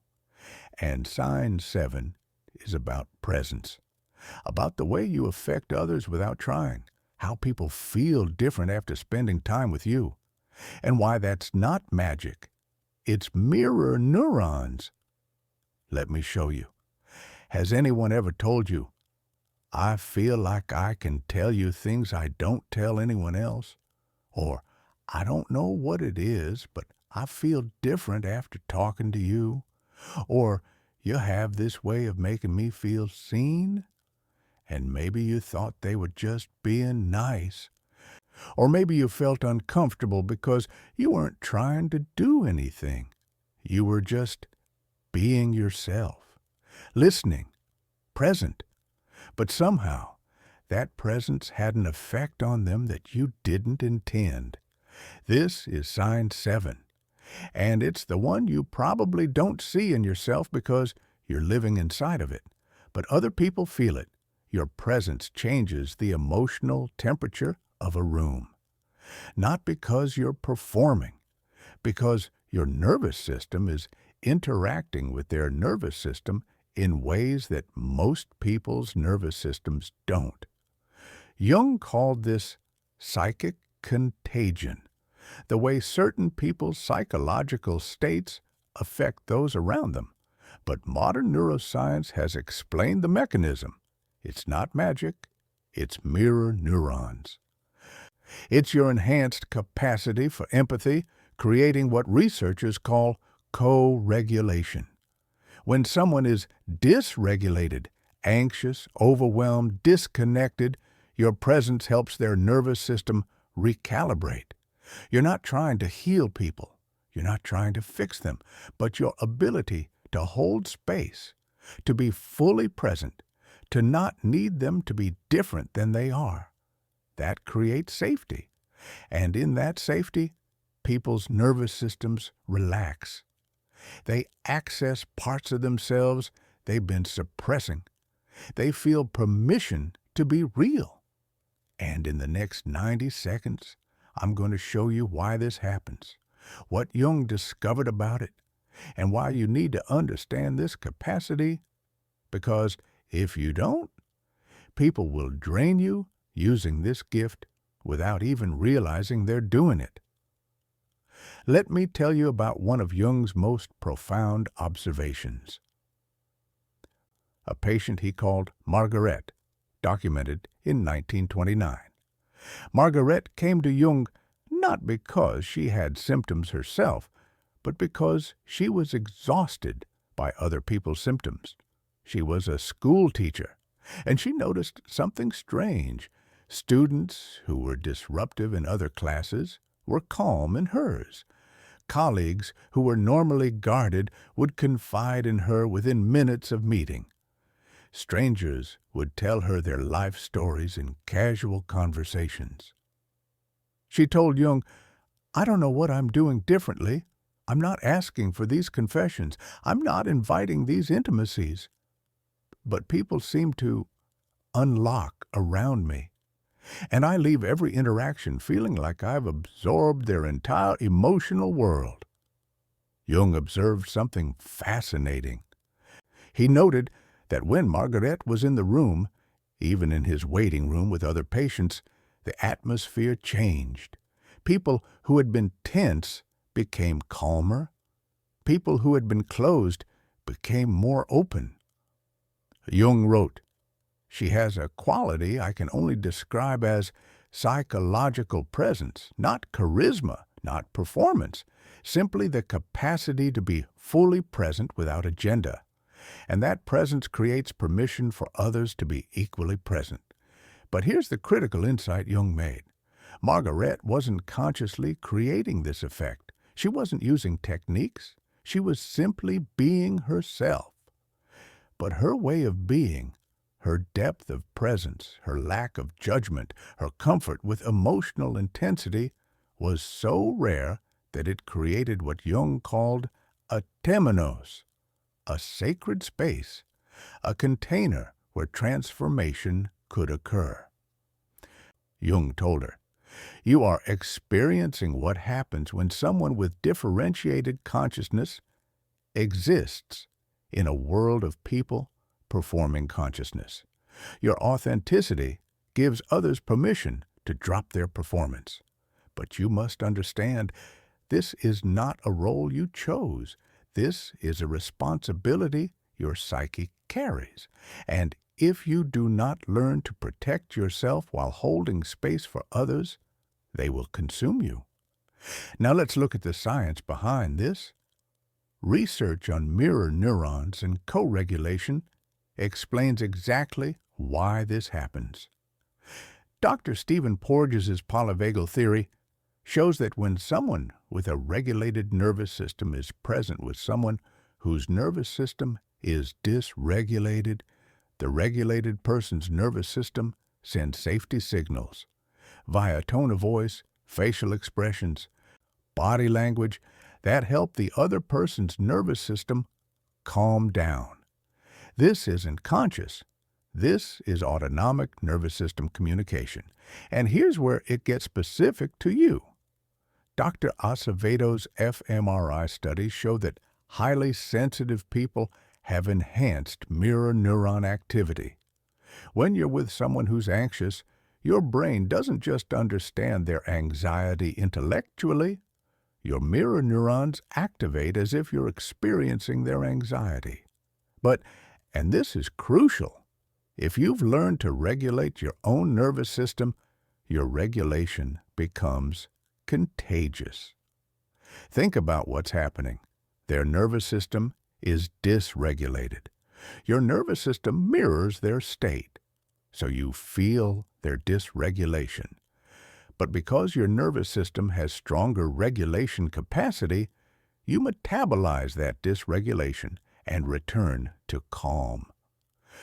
And your calm sends signals back to their nervous system. It's safe here. You can relax. Their mirror neurons pick up your calm, and they begin to regulate. You're not doing therapy. You're not fixing anyone. You're simply being a regulated presence in the proximity of a dysregulated person. And your nervous system teaches theirs that regulation is possible. Think of it like two tuning forks. One is vibrating at a chaotic frequency. The other is vibrating at a calm, steady frequency. Put them near each other, and the chaotic one will start to match the calm one. Not because the calm one is trying to change the chaotic one, because that's how resonance works. Frequencies influence each other. You're the tuning fork vibrating at a regulated frequency. And when dysregulated people come near you, their systems start to match yours. They feel calmer, more seen, more able to access their authentic selves. Not because you're healing them, because your presence creates a field of regulation. Margaret eventually learned to set boundaries around this capacity. Jung taught her that just because she could hold space for others didn't mean she was obligated to do so endlessly, that her gift required protection, that she needed to be selective about who she offered her presence to. Years later, she wrote Jung a letter. She said, "I used to think I was responsible for everyone's healing because I could feel their pain so clearly. You taught me that feeling their pain doesn't make me responsible for fixing it. I can hold space and still have boundaries. I can be present and still protect my energy." Here's how you know if this is you. Think about your relationships. How often do people tell you things like, "I've never told anyone this before," or "I feel like you really get me," or "I always feel better after talking to you"? If this happens regularly, if you're the person people come to when they're struggling, if your presence seems to create safety for others, that's sign 7. That's transformational presence. And here's what you need to understand. Dr. Porges' research on co-regulation shows that people with this capacity are at high risk for what's called empathic burnout, because your nervous system is doing regulatory work for other people's nervous systems. And if you don't have boundaries, if you don't have recovery practices, you will be drained. Jung was explicit about this. Your presence is a gift, but gifts without boundaries become obligations. And obligations without rest become resentment. You can hold space for others, but you must hold space for yourself first. In the regulation phase, minute 26, I'm teaching you a practice called energetic boundaries that lets you be present with others without absorbing their dysregulation. You can keep the gift without sacrificing yourself to it. We're 7 signs in. 1 more to go. And this last one is about purpose, about that persistent feeling that you're meant to do something significant, that you have a contribution to make. And why? That's not ego. It's calling. Let me show you what Jung meant by the individuated life. I need to ask you about something you might not have said out loud. Do you have this persistent feeling that you're meant to do something? Not just have a career or pay bills or live a normal life, but actually contribute something meaningful, make some kind of impact, leave something behind that matters? And when you've tried to articulate this to people, did they think you were being grandiose? Arrogant? Who do you think you are? What makes you so special? Lots of people want to make a difference. What makes you different? And maybe you felt ashamed for feeling this way. Maybe you tried to suppress it, tried to convince yourself you were being delusional, tried to focus on just being normal and appreciating a simple life. But that feeling won't go away, will it? That sense that there's something you're supposed to do, even if you don't know what it is yet. This is sign 8, and it's the most dangerous one. Dangerous because if you don't understand it, It will drive you toward constant striving, endless dissatisfaction, chronic feeling of not being enough. But if you do understand it, if you see it clearly for what it is, it becomes the organizing principle of your entire life. Jung called this the call to individuation, not ego, not narcissism, but a deep psychological imperative from your unconscious that you are meant to become fully yourself and express that self in service of something larger. And modern research on highly sensitive people confirms this. HSPs report significantly higher rates of feeling a sense of purpose or calling compared to the general population. You're not being grandiose. You're responding to a psychological imperative that most people simply don't experience. And in the next 90 seconds, I'm going to show you why this feeling exists, what it's asking of you, and how to follow it without destroying yourself in the process. Let me tell you about Wilhelm, one of Jung's final documented patients, early 1950s. Wilhelm was 43. He'd spent 20 years as an accountant, stable career, good life. But he came to Jung in a state of existential crisis.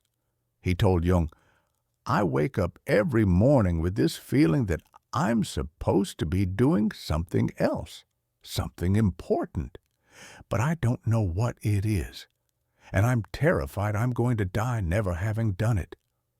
Jung asked him, "What makes you believe you're meant to do something important?" Wilhelm said, "I don't know. It's not logical. I have no evidence. But it's like there's a part of me that knows something my conscious mind doesn't. And that part is screaming at me that I'm wasting my life." Jung recognized this immediately.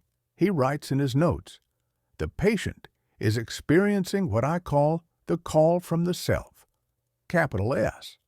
His unconscious has information about his potential that his ego does not yet possess. And the tension between what he is currently living and what he is capable of becoming is creating symptoms, not because he is arrogant, but because his psyche will not let him settle for a life smaller than his potential." Jung spent months working with Wilhelm, not trying to make the feeling go away, but trying to understand what it was pointing toward. And through dream analysis, active imagination, and deep exploration, something emerged. Wilhelm had a gift for teaching, not accounting, teaching. Specifically, teaching young people who were struggling, who felt different, who didn't fit the conventional path.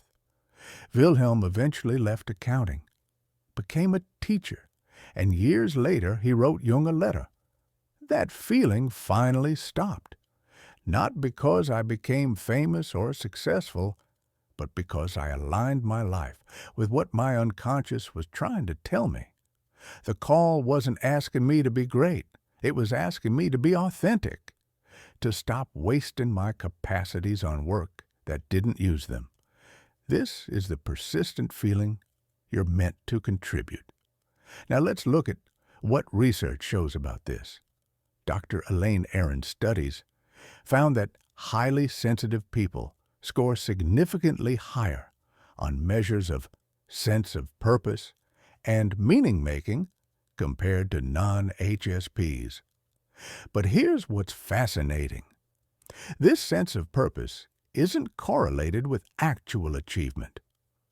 Meaning, you can feel called to contribute something significant even if you haven't achieved anything yet.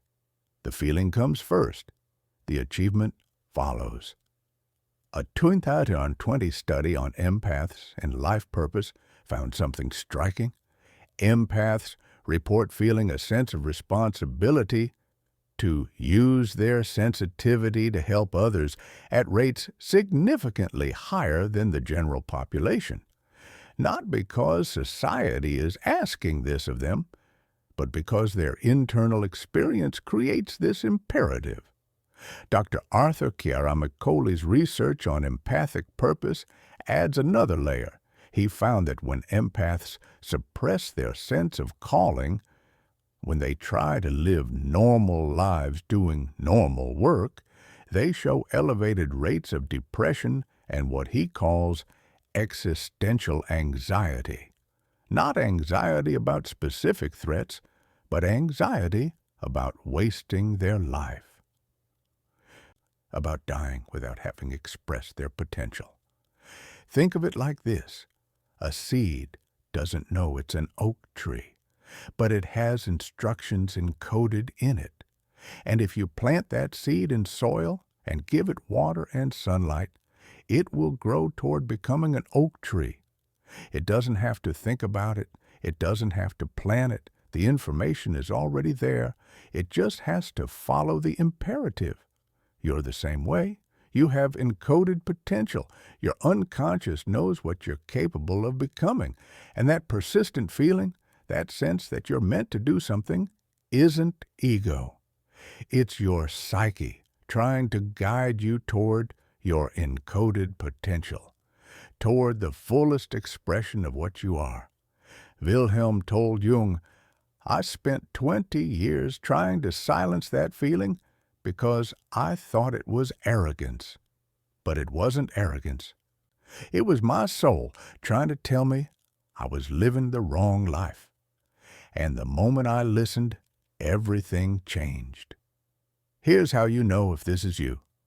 Ask yourself, do I have a persistent feeling that I'm meant to do something significant, even if I can't articulate what that is?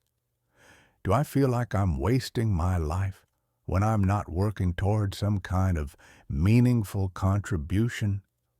Do I feel tension between the life I'm currently living and the life I sense I'm capable of living? If yes, that's sign 8. That's the call to individuation. That's your unconscious signaling that you have unrealized potential. And here's what Jung would tell you. That feeling is not asking you to be famous. It's not asking you to change the world in some grandiose way. It's asking you to become fully yourself and express that self in whatever domain calls to you. For Wilhelm, it was teaching. For you, it might be art or writing or healing or building or parenting or something that doesn't even have a name yet. The question isn't, am I special enough to deserve this feeling? The question is, what is this feeling trying to tell me about my potential? Because the feeling exists for a reason. Dr. Aron's research is clear. HSPs who honor their sense of purpose report significantly higher life satisfaction than HSPs who dismiss it as unrealistic. In the regulation phase, minute 26, I'm teaching you a technique called purpose tracking that helps you identify what your unconscious is trying to guide you toward. Not in some abstract spiritual way, but in a practical, here's what your energy flows toward way. But before we get to regulation, we need to pause. Because you've just taken in 8 signs, 8 layers of recognition. And if you're still here at minute 25, you're probably feeling something. Maybe validation, maybe overwhelm, maybe grief for all the years you spent thinking you were broken when you were actually just different. Let me tell you what Jung discovered about that grief and what it means for the transformation you're about to undergo. If you're still here, you've just spent the last 20 minutes recognizing yourself in ways you maybe never have before. And I need to acknowledge what might be happening in your body right now. Some of you feel relief. Finally, language for what you've experienced, validation that you're not broken, you're not too much, you're wired differently. That relief, it's real. Let it land. But some of you are feeling something else. Grief, maybe even anger. Because if all of this is true, if you're neurologically different, if your sensitivity is a trait, not a flaw, if Jung documented this 100 years ago, then why did you spend so many years being told you were the problem? Why did no one explain this to you? Why were you made to feel defective for being exactly what you are? That grief is real too. And Jung would tell you, don't rush past it. That grief is information. It's your psyche mourning the years you spent trying to be someone you were never meant to be. Honor that. Feel it. And then let's use it as fuel for what comes next. Because here's what happens now. Recognition is the beginning, not the end. You understand what you are. Now you need to learn how to regulate what you are. How to live in a world that's overstimulating when your nervous system is calibrated to notice everything. How to hold space for others without being destroyed by their emotions. How to pursue meaning without burning out. How to set boundaries without guilt. That's what the next 25 minutes are about. 5 practices, not theories, not concepts. Actual techniques that regulate a highly sensitive nervous system. Some of them we're going to do together right now in this video. Practice 1, somatic grounding, anchoring your nervous system when emotions overwhelm you. Practice 2, energetic boundaries, being present without absorbing. Practice 3, sensory regulation, designing recovery space. Practice 4, emotional alchemy, turning absorbed emotions into information. Practice 5, strategic withdrawal, guilt-free solitude. Each practice is approximately 5 minutes. By minute 51, you'll have the complete system. And then I'm going to show you 3 people who've implemented this system and where they are now. From recognition to regulation. From understanding to mastery. Let's begin with practice 1. Here's how you ground a nervous system that's drowning in other people's emotions. Here's what happens when you absorb everyone's emotions. You walk into a room. Within seconds, your nervous system starts scanning. That person's anxious. That person's angry but hiding it. That person's performing happiness. And before you've said a single word, your body is responding as if all of those emotions are yours. Your heart rate increases to match their anxiety. Your shoulders tense to mirror their stress. Your stomach churns with their unexpressed anger, and you don't even realize it's happening because it's automatic. Your mirror neurons are firing.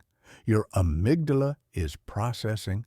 Your nervous system is responding, and by the time you leave that room, you feel like you've been hit by a truck.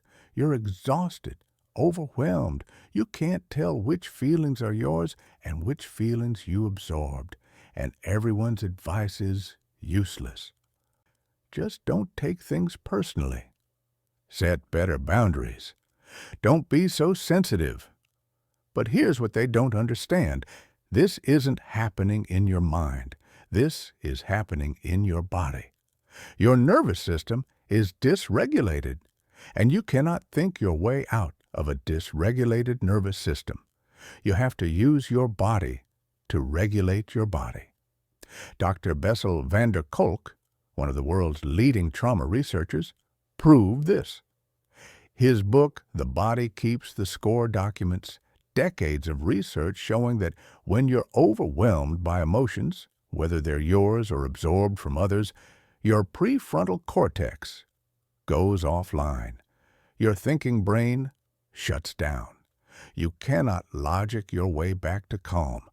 But your body has a direct line to your nervous system through breath, through movement, through sensation. And when you use somatic techniques, body-based techniques, you can regulate your nervous system in minutes, not hours, not days, minutes. This is somatic grounding, And in the next 3 minutes, I'm going to teach you the exact technique. We're going to do it together right now. So by the time you leave this video, you'll have a tool you can use today. The next time you feel overwhelmed, the next time you've absorbed too much, the next time you need to come back to yourself. Okay? If you can, I want you to pause what you're doing, not pause the video.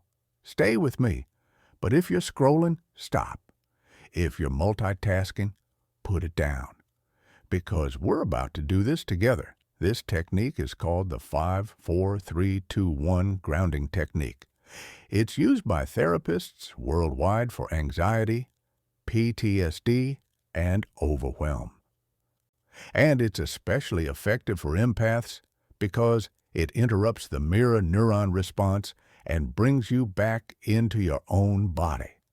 Here's how it works. We're going to engage your 5 senses in reverse order. This forces your prefrontal cortex, your thinking brain, back online. And it gives your nervous system concrete present moment data to focus on instead of the emotional overwhelm. Step 1. 5 things you can see. Right now, look around the room. I want you to name 5 things you can see. Out loud if you can. If you can't speak out loud, say them in your mind. But be specific. Don't just say wall. Say white wall with a small crack near the ceiling. I'll do it with you. I can see my notebook with a blue cover. I can see a coffee mug with a chip on the handle. I can see a window with sunlight coming through. I can see a plant with 3 yellow leaves. I can see a pen with black ink. Your turn. 5 things. Take your time. For 0.5s. Good. Notice what just happened in your body. Your eyes moved.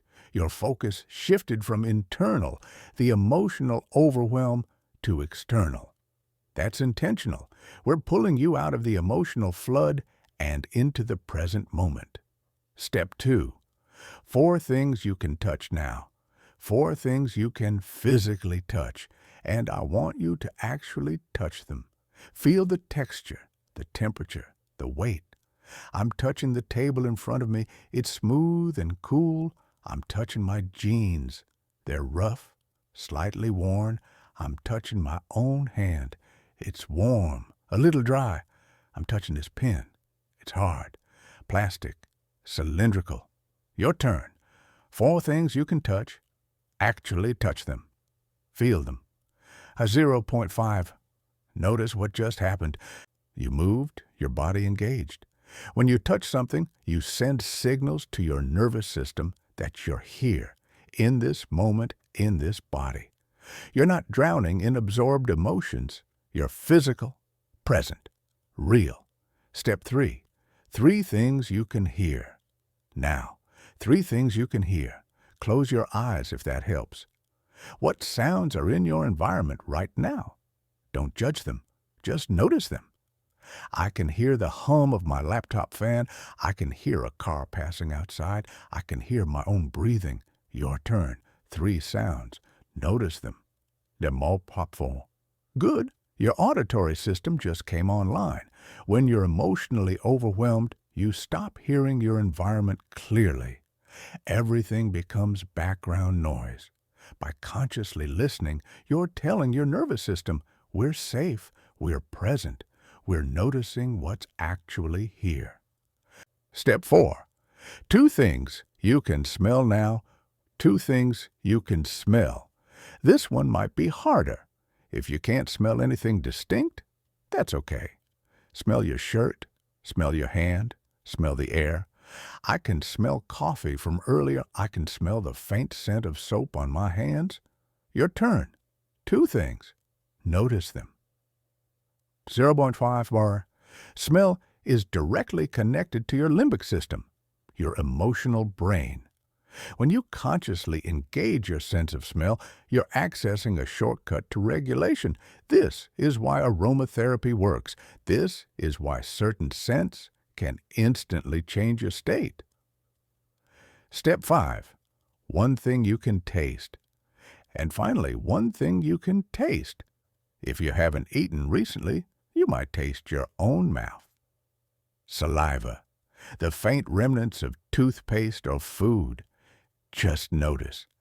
I can taste the faint bitterness of coffee on my tongue. Your turn. One thing you can taste. 0 and 5 forward. Good. Now take a deep breath. In through your nose for 4 counts. Hold for 4 counts. Out through your mouth for 6 counts. One more time. In for 4. Hold for 4. Out for 6. 0 and 5 are. Here's what we just did. In less than 3 minutes, we used your body to regulate your nervous system. When you were overwhelmed, whether by your own emotions or emotions you absorbed, your nervous system was in what's called sympathetic activation, fight or flight.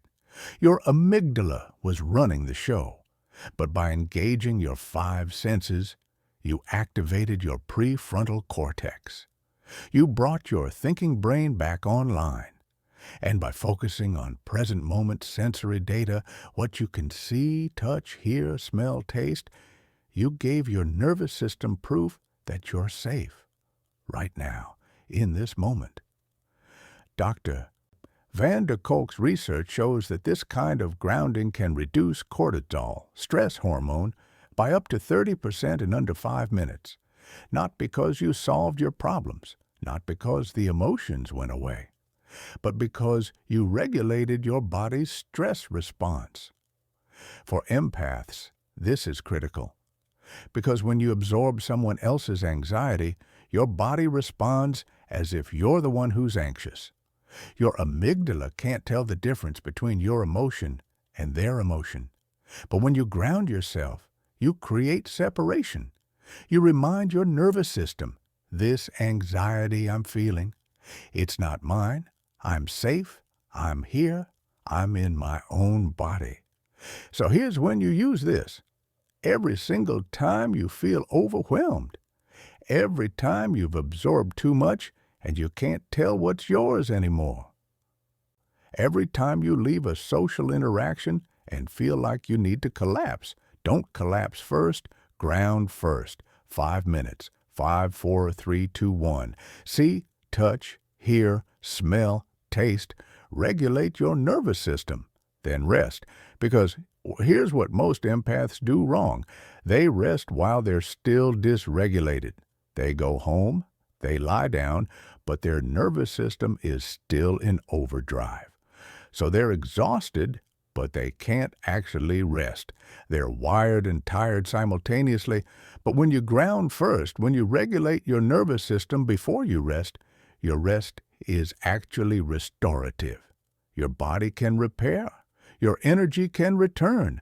You're not just collapsing from overwhelm. You're recovering from a regulated state. Dr. Aaron's research on highly sensitive people found that HSPs who practice regular somatic grounding report 40% less emotional exhaustion compared to HSPs who don't. Not because they're absorbing less emotion, because they're discharging it faster. And here's the other thing. This technique is portable. You don't need anything. No app, no equipment, no special environment. You can do this at your desk, in your car, in a bathroom stall at a party, when you need 60 seconds to reset. Anywhere, anytime. In the companion workbook, link in the description, there's a 1-page quick reference guide for this practice. Print it, put it on your phone, memorize it. Because the best tool is the one you actually use. Now, I know some of you are thinking, this seems too simple. How is noticing 5 things I can see going to fix my emotional overwhelm? And you're right to be skeptical. But remember, you're not trying to fix the overwhelm. You're trying to regulate your nervous system's response to the overwhelm. And your nervous system doesn't respond to logic. It responds to sensation. One more thing. This practice is most effective when you do it before you're completely dysregulated. If you wait until you're at a 10 out of 10 overwhelm, it's harder. But if you catch yourself at a 6 or 7 and you ground immediately, you can prevent the full collapse. Think of it like this. If you wait until you're drowning to learn to swim, it's too late. But if you practice swimming when the water is shallow, you build the skill for when the water gets deep. Practice this technique when you're calm. Right now, you just did it with me, and you probably weren't at peak overwhelm. Good. That means you practiced it in a regulated state. Now you have the neural pathway. And the next time you need it, when you're actually overwhelmed, your body will remember. Somatic grounding, practice 1. You have it now. And if you just did that exercise with me, if you actually named 5 things you could see, touched 4 things, breathed through it, you didn't just learn about grounding, you grounded. That neural pathway exists now. You're already different than you were 5 minutes ago. But grounding alone isn't enough, because the next time you walk into a room full of people, your nervous system is going to start absorbing again. And that's where practice 2 comes in. Energetic boundaries. Not the boundaries where you say no. The boundaries where you can be present without becoming a sponge. Let me show you. Let me describe something you've probably experienced. You're having a conversation with someone who's upset.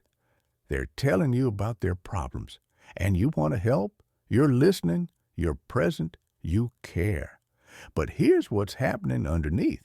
Their anxiety is seeping into your body. Their sadness is becoming your sadness. Their stress is activating your stress response. And by the end of the conversation, you feel worse than they do.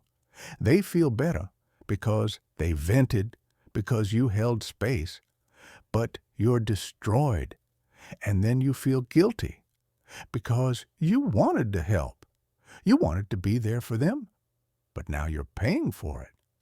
Now you need 2 days to recover from a 30-minute conversation.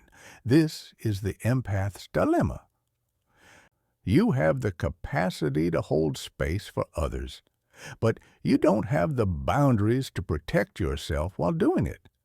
So every interaction becomes a transaction where you trade your energy for their relief. And the advice you've been given doesn't work. Just set better boundaries. Okay, but how? Don't take on their emotions. Cool, but it's not a choice. Your mirror neurons are firing automatically. Your nervous system is responding before you even realize it's happening. Here's what nobody tells you. You need energetic boundaries. Not just verbal boundaries, not just physical boundaries, energetic boundaries. The kind where you can be in a room with someone who's anxious and not absorb their anxiety. Where you can hold space for someone's pain without taking that pain into your body. This isn't metaphysical woo-woo. This is neuroscience. Dr. Stephen Porges' polyvagal theory explains that your nervous system is constantly communicating with other people's nervous systems through what he calls neuroception, unconscious threat detection. When someone near you is dysregulated, your system picks up on it and responds. But here's what most people don't know. You can train your nervous system to stay regulated in the presence of someone else's dysregulation, not by shutting down, not by numbing out, but by creating what I call an energetic boundary, a conscious practice that lets you feel what others are feeling without becoming what they're feeling. And in the next 3 minutes, I'm going to teach you how to do this. Okay, this practice is called the container visualization. It's based on techniques from internal family systems therapy combined with somatic awareness. And it's the single most effective tool I've found for empaths who need to hold space for others without being destroyed by it. Here's how it works. We're going to create an internal visualization that gives your nervous system a framework for separation. Your unconscious mind works in images and metaphors. And when you give it a clear image of a boundary, it can maintain that boundary automatically. Let me walk you through it step by step. And yes, we're going to do this together right now. Step 1, center yourself. First, take 3 deep breaths. In through your nose, out through your mouth. Slower than normal. Let your body settle. For 0.5. Good. Now, bring your awareness to the center of your chest, not your physical heart, but the energetic center of your body. Some traditions call this the heart chakra. You don't have to believe in chakras. Just notice the center of your chest. Imagine there's a warm light there, a soft, steady glow. This is your energy, your essence, the part of you that's you, not anxious, not overwhelmed, just you. Notice that light. For a 0.54, step 2, create your container. Now, imagine that light expanding slightly until it fills your entire body. From the top of your head to the tips of your toes, your body is now filled with this warm, steady light. This is your energy contained within your body. Can you feel that? Can you sense the edges of your body as the boundary of your energy? A 0.5. Good. Now, imagine a transparent boundary around your body, like a second skin about 6 inches from your physical body. Some people visualize this as a bubble. Some people see it as a sphere of light. Some people feel it as a force field. However, it appears to you is right. There's no wrong way to visualize this. This is your energetic boundary. Inside this boundary is your energy. Outside this boundary is the world. And this boundary is semi-permeable. It lets good things in, love, support, joy. But it filters out what isn't yours, other people's anxiety, stress, overwhelm. Can you see or sense or feel that boundary around you? Draw 0.5. Step 3. Test the boundary. Now, I want you to imagine someone you know who's often anxious or stressed. Don't pick the most overwhelming person in your life. We're practicing, so start with someone moderately challenging. Just bring them to mind. Imagine them standing in front of you, maybe 5 feet away. And imagine you can see their energy. Maybe it's chaotic. Maybe it's dark. Maybe it's spiky. You're not judging it. You're just noticing it. Now notice your boundary, that transparent sphere around your body, and imagine their energy approaching your boundary but not penetrating it. Their anxiety is outside your boundary. You can see it. You can sense it. You can understand it. But it's not inside your boundary. It's not inside your body. You're present with them. You're holding space for them, but you're not absorbing them. Can you feel the difference? Step 4. Strengthen the boundary. Here's the key part. When you notice their energy pressing against your boundary, when you feel that pull to absorb it, I want you to do 2 things simultaneously. First, take a breath and imagine your boundary getting slightly brighter, slightly stronger. Not as a wall. Walls are rigid and exhausting to maintain, but as a filter, as a membrane, as a boundary that says, I can be present with you without becoming you. Second, put your hand on the center of your chest. That physical touch reminds your nervous system, I'm here. I'm in my body. This is my energy. That is their energy. We are separate beings. Let's practice that right now. Hand on your chest, deep breath. Visualize your boundary getting slightly brighter. 0.5 or. Good. What you just did is something most empaths never learn. You maintained presence without fusion. You stayed connected to that person, You didn't shut down. You didn't numb out. You didn't build a wall, but you also didn't absorb their energy. This is the difference between empathy and enmeshment. Empathy says, I can feel what you're feeling, and I'm here with you. Enmeshment says, I can feel what you're feeling, and now I'm drowning in it too. You just practiced empathy with boundaries. Step 5. Release and return. Now imagine that person stepping back. Their energy moves away from your boundary. And you take one more deep breath. You notice your boundary still intact. You notice your energy still calm. You're okay. They had their experience, and you witnessed it, but you didn't take it into your body. And now, imagine your boundaries softening slightly. You don't need it to be the shield when there's no threat. It can be gentle, transparent, easy, but it's there, always there, automatically filtering what comes toward you. 0.5. Here's what we just did. We gave your unconscious mind a framework for maintaining separation while staying present. Your nervous system now has an image, a boundary, that it can reference automatically. Dr. Dan Siegel, a neuropsychiatrist, talks about differentiation, the ability to be close to someone without losing yourself. That's what this practice creates.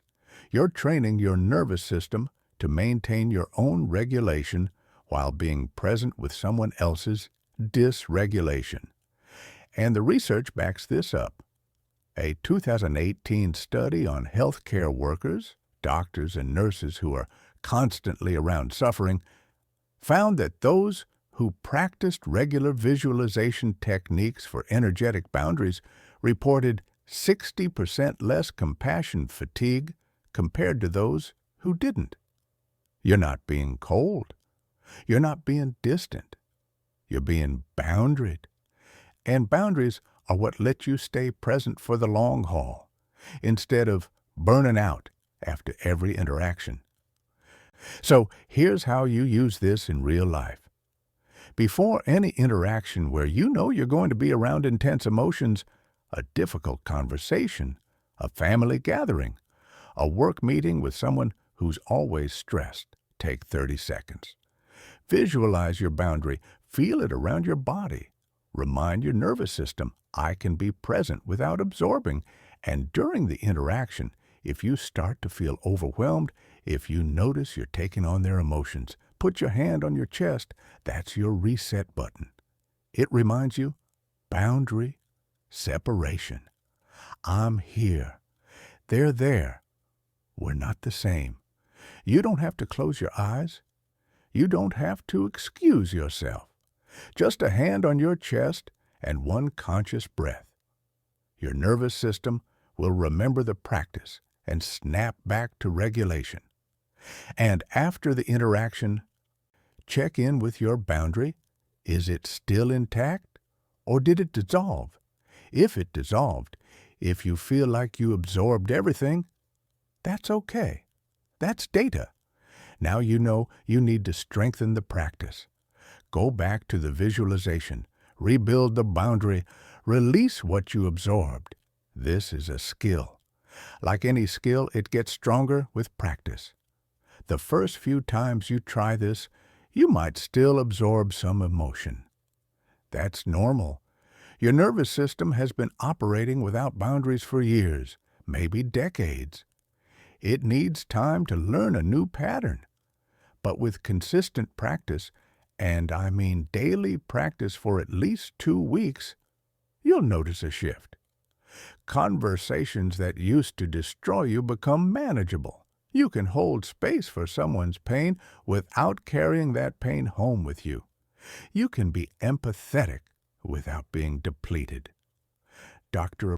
Judith Orloff, a psychiatrist who specializes in empaths, found that empaths who practice energetic boundary work report 70% improvement in energy levels and emotional resilience within 30 days.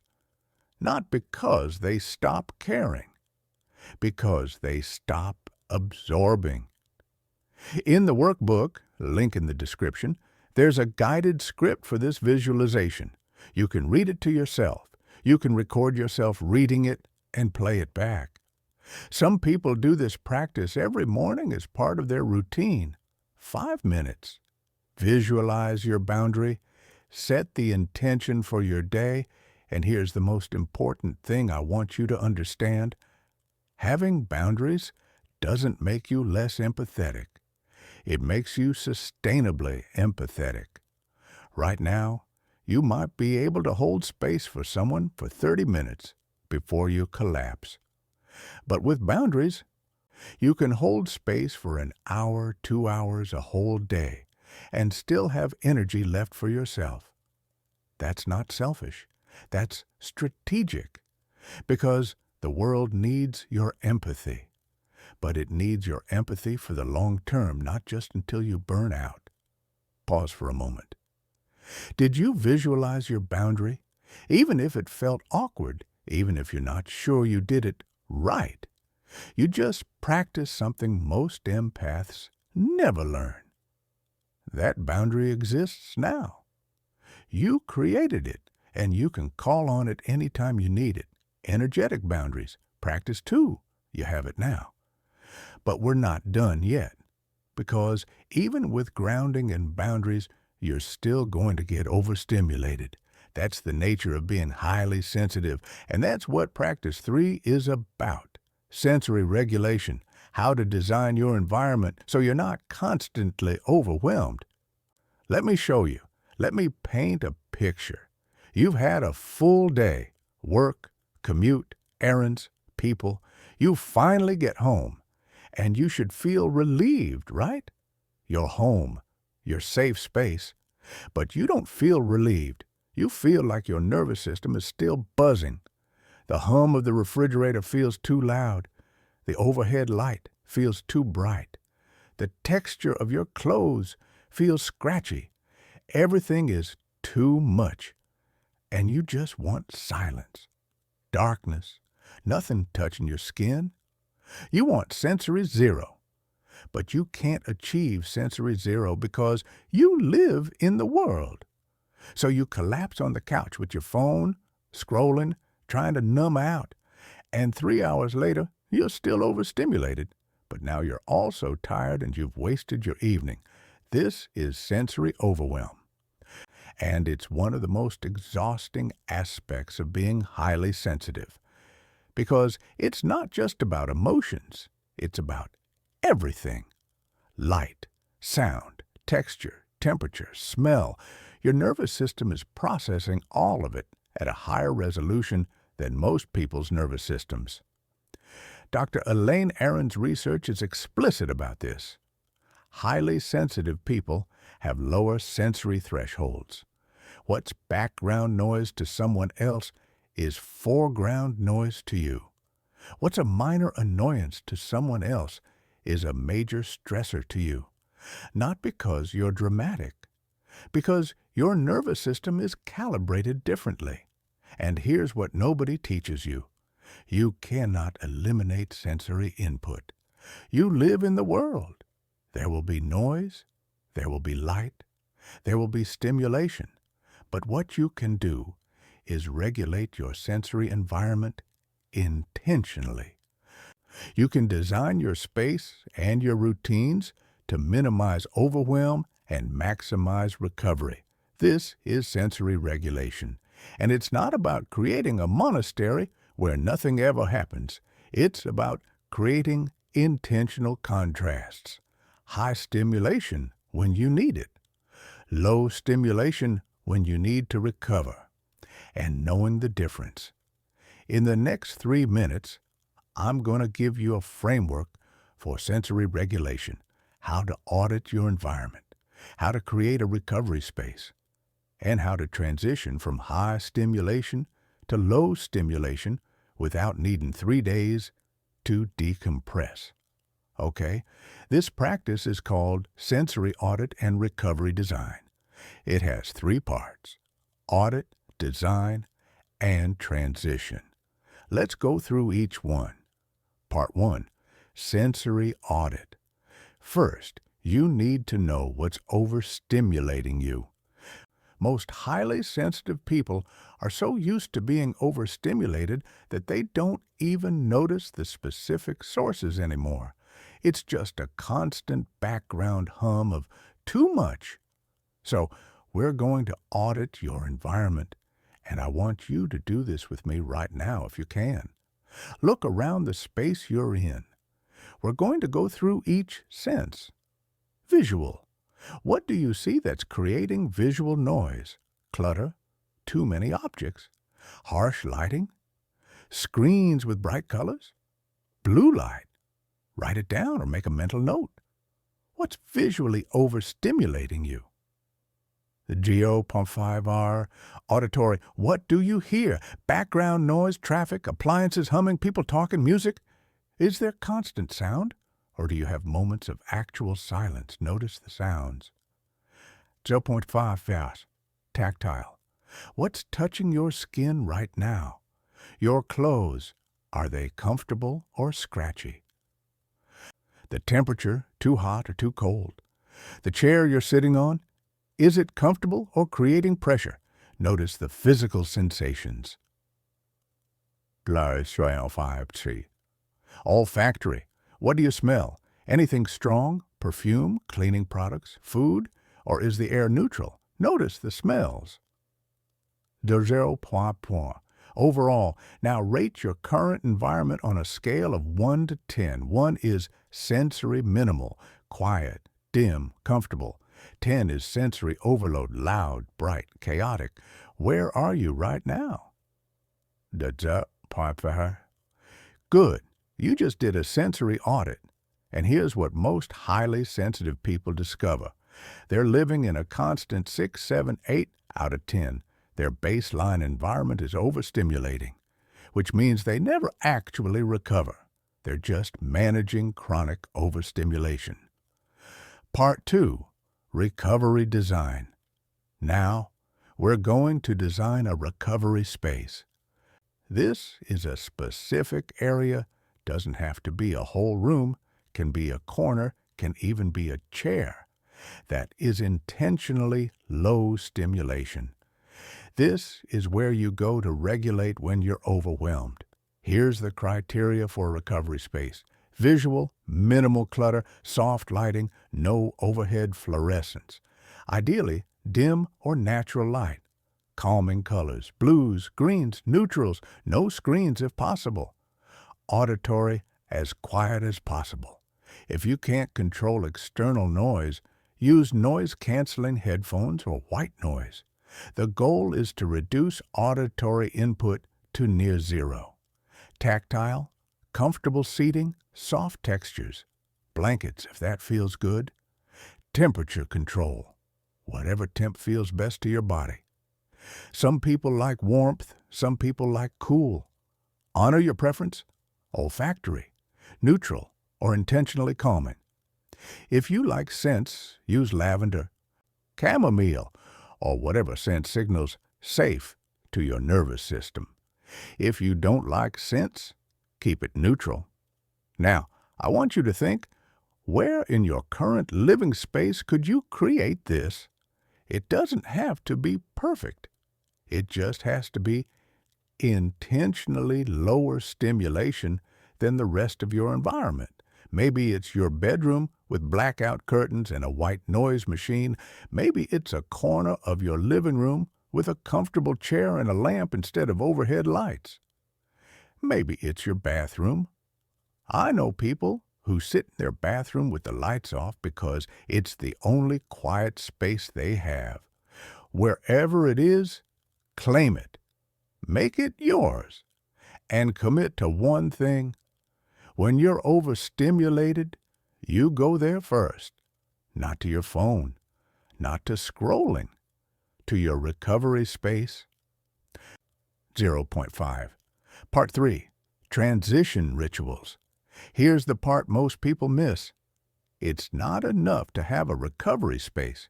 You need a transition ritual. A specific sequence of actions that signals to your nervous system. We're moving from high stimulation to low stimulation now. Without a transition ritual, you bring the overstimulation with you into your recovery space. You're physically in a quiet room, but your nervous system is still buzzing. The ritual creates a bridge. Here's a simple transition ritual you can start using today. Step 1. Physical transition. 2 minutes. When you get home or when you're ready to recover, immediately change your clothes. Not into pajamas, that signals sleep. Into something soft and comfortable that you only wear in your recovery space. This is a physical signal. Work mode is over. Recovery mode is beginning. Step 2. Sensory reset. 3 minutes. Wash your face with cool water, or take a shower if you have time. Water is a powerful sensory reset. It literally washes away the stimulation of the day. As you wash, imagine the overstimulation going down the drain. Step 3. Breath and arrival. 2 minutes. Go to your recovery space. Sit down. Close your eyes. Take 10 slow breaths. With each exhale, imagine releasing the sensory overwhelm. With each inhale, imagine drawing in calm. This is your arrival. You're here now. You're safe. Step 4. Minimal input, 15-30 minutes minimum. This is the crucial part. For at least 15 minutes, ideally 30, you do nothing. No phone, no TV, no music, no reading. Nothing. You sit, you breathe, you let your nervous system actually rest. I know this is hard. Your brain is going to scream at you. This is boring. I should be productive.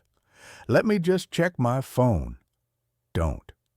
That's your overstimulated nervous system trying to stay overstimulated because that's what it knows. But if you can push through the discomfort, if you can sit with nothing for 15 minutes, your nervous system will start to regulate. The buzzing will quiet. The overwhelm will ease.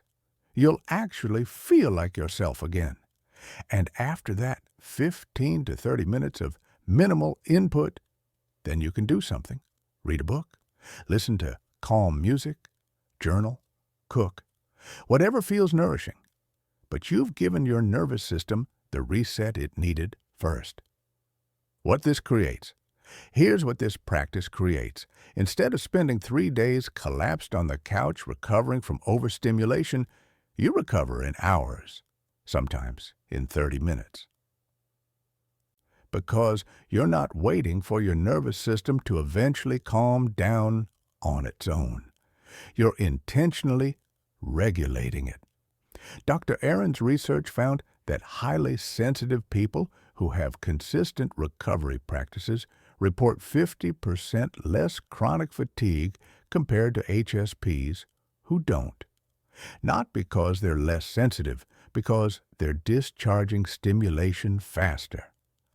And here's the other benefit. When you know you have a recovery space and a recovery ritual, you can handle more stimulation. Right now, you might avoid social events or challenging situations because you know you'll be destroyed afterward. But when you know you can recover in an hour instead of 3 days, you're more willing to engage with the world. It's like having a reset button. You can go out and absorb the world's intensity, and then you can come home and reset. That's sustainable. That's how you live a full life while being highly sensitive. So here's your action steps. Today, not someday, today. 1. Identify your recovery space. Pick a specific spot in your living space. Claim it. If you need to rearrange things, do it. This is non-negotiable. You need a place to recover. 2. Gather your recovery tools. Soft lighting. Buy a lamp if you need one. Comfortable seating. Rearrange what you have or invest in something better. Temperature control, blanket or fan. Noise control, headphones or white noise machine. Make it easy to recover. 3. Create your transition ritual. Write it down. Literally write down the steps. Change clothes, wash face, sit, breathe, minimal input. Put it on your phone, put it on your wall. Because when you're overstimulated, you won't remember. You need it written down. 4. Commit to 15 minutes a day minimum.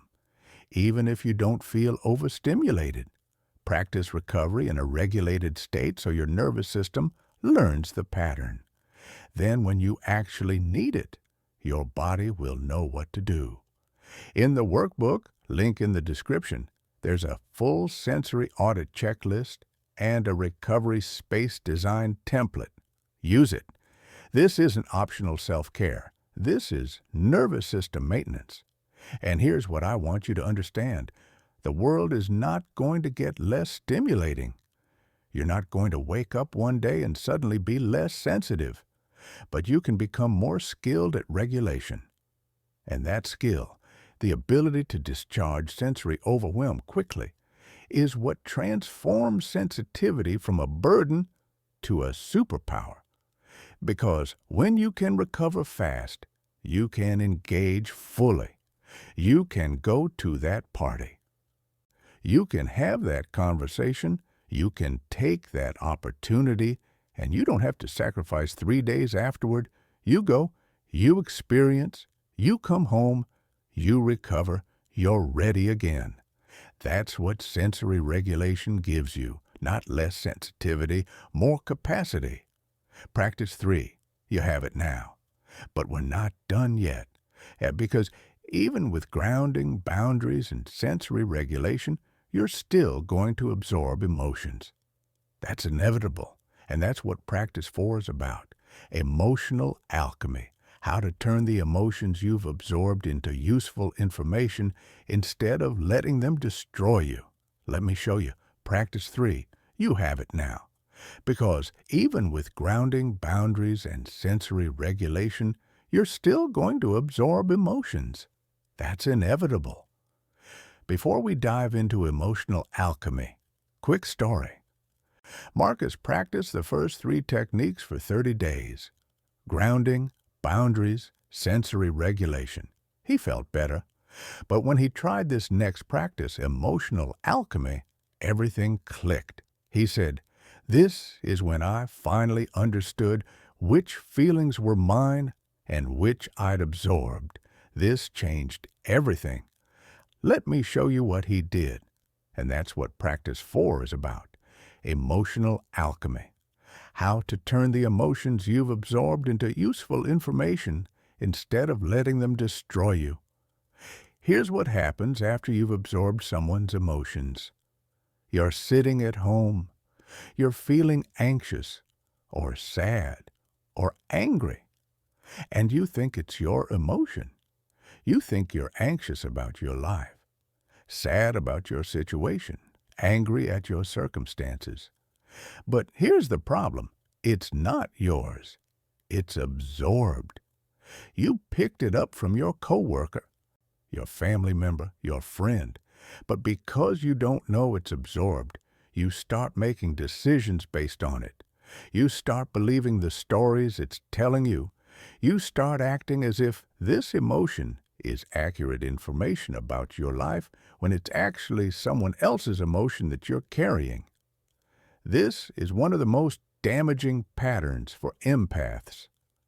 You make life decisions based on emotions that aren't even yours. You quit jobs because you're carrying your boss's stress.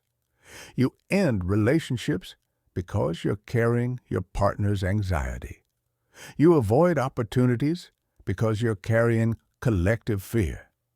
And the worst part, you've been taught that feelings are always valid, always true, always worth honoring. But that's not true for empaths. Some of your feelings are valid information about your life. Some of your feelings are absorbed information about someone else's life. And until you learn to tell the difference, you're making decisions in the dark. This is where emotional alchemy comes in. Alchemy is the ancient practice of transformation, turning lead into gold. Emotional alchemy is the practice of turning absorbed emotions into useful information, not suppressing them, not ignoring them, but asking, where did this come from? Is it mine? What is it trying to tell me? In the next 3 minutes, I'm going to teach you a 4-question framework that lets you process absorbed emotions instead of being controlled by them. This is the practice that changes everything.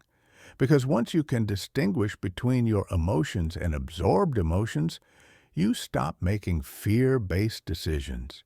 You start making informed decisions. Okay? This practice is called the 4 Questions of Emotional Alchemy. It's a journaling framework, but you can also do it in your head if you need to. The goal is to trace the emotion back to its source and extract the information it's carrying. Let me walk you through each question, and then I'll give you an example of how this works in real life. Question 1. When did this emotion start? This is the most important question, because if you can identify when an emotion started, you can often identify where it came from. Think about the emotion you're feeling right now. Maybe you're anxious. Maybe you're sad. Maybe you're inexplicably irritated. When did you start feeling it? Was it this morning, this afternoon, after a specific conversation, after scrolling social media, after being around a specific person? Be as specific as possible. I started feeling anxious around 2 p.m. right after the meeting with my boss. Or, I started feeling sad this morning, but I can't remember a specific trigger. If you can identify a specific moment when the emotion started, that's gold, because that moment is probably when you absorbed it. If you can't identify a specific moment, that's okay too. Just notice that. Write this down or say it out loud. I started feeling emotion at time after during event. Question 2. Does this emotion match my current circumstances? Now look at your actual life situation. Is there something in your life right now that would logically cause this emotion? For example, if you're feeling anxious, is there something you're actually worried about? A deadline? A conflict? A real threat? Or is the anxiety free-floating? Just a sensation with no clear cause. If you're feeling sad, did something happen that would make you sad? A loss? A disappointment? Or is the sadness just there? This question helps you distinguish between appropriate emotional responses and absorbed emotions. Appropriate emotions match your circumstances. Absorbed emotions don't.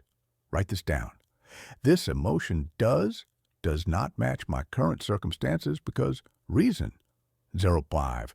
Question 3. Who was I with or what was I doing when this started? Now trace the emotion to its likely source. If you identified a specific moment in question 1, go back to that moment. Who were you with? What were you doing? Were you with a specific person who might have been feeling this emotion? Were you in a specific environment, crowded place, work meeting, family gathering, where this emotion might have been in the air? Were you consuming content, news, social media, a TV show that was emotionally charged? Sometimes the source is obvious. I was talking to my mom, and she was stressed about money, and now I'm stressed about money even though my finances are fine. Sometimes it's subtle. I was in a crowded coffee shop, and now I feel overwhelmed, but nothing specific happened. Either way, connecting the emotion to a context helps you see it as absorbed rather than intrinsic. Write this down. When this emotion started, I was with whom, doing what? Point 5.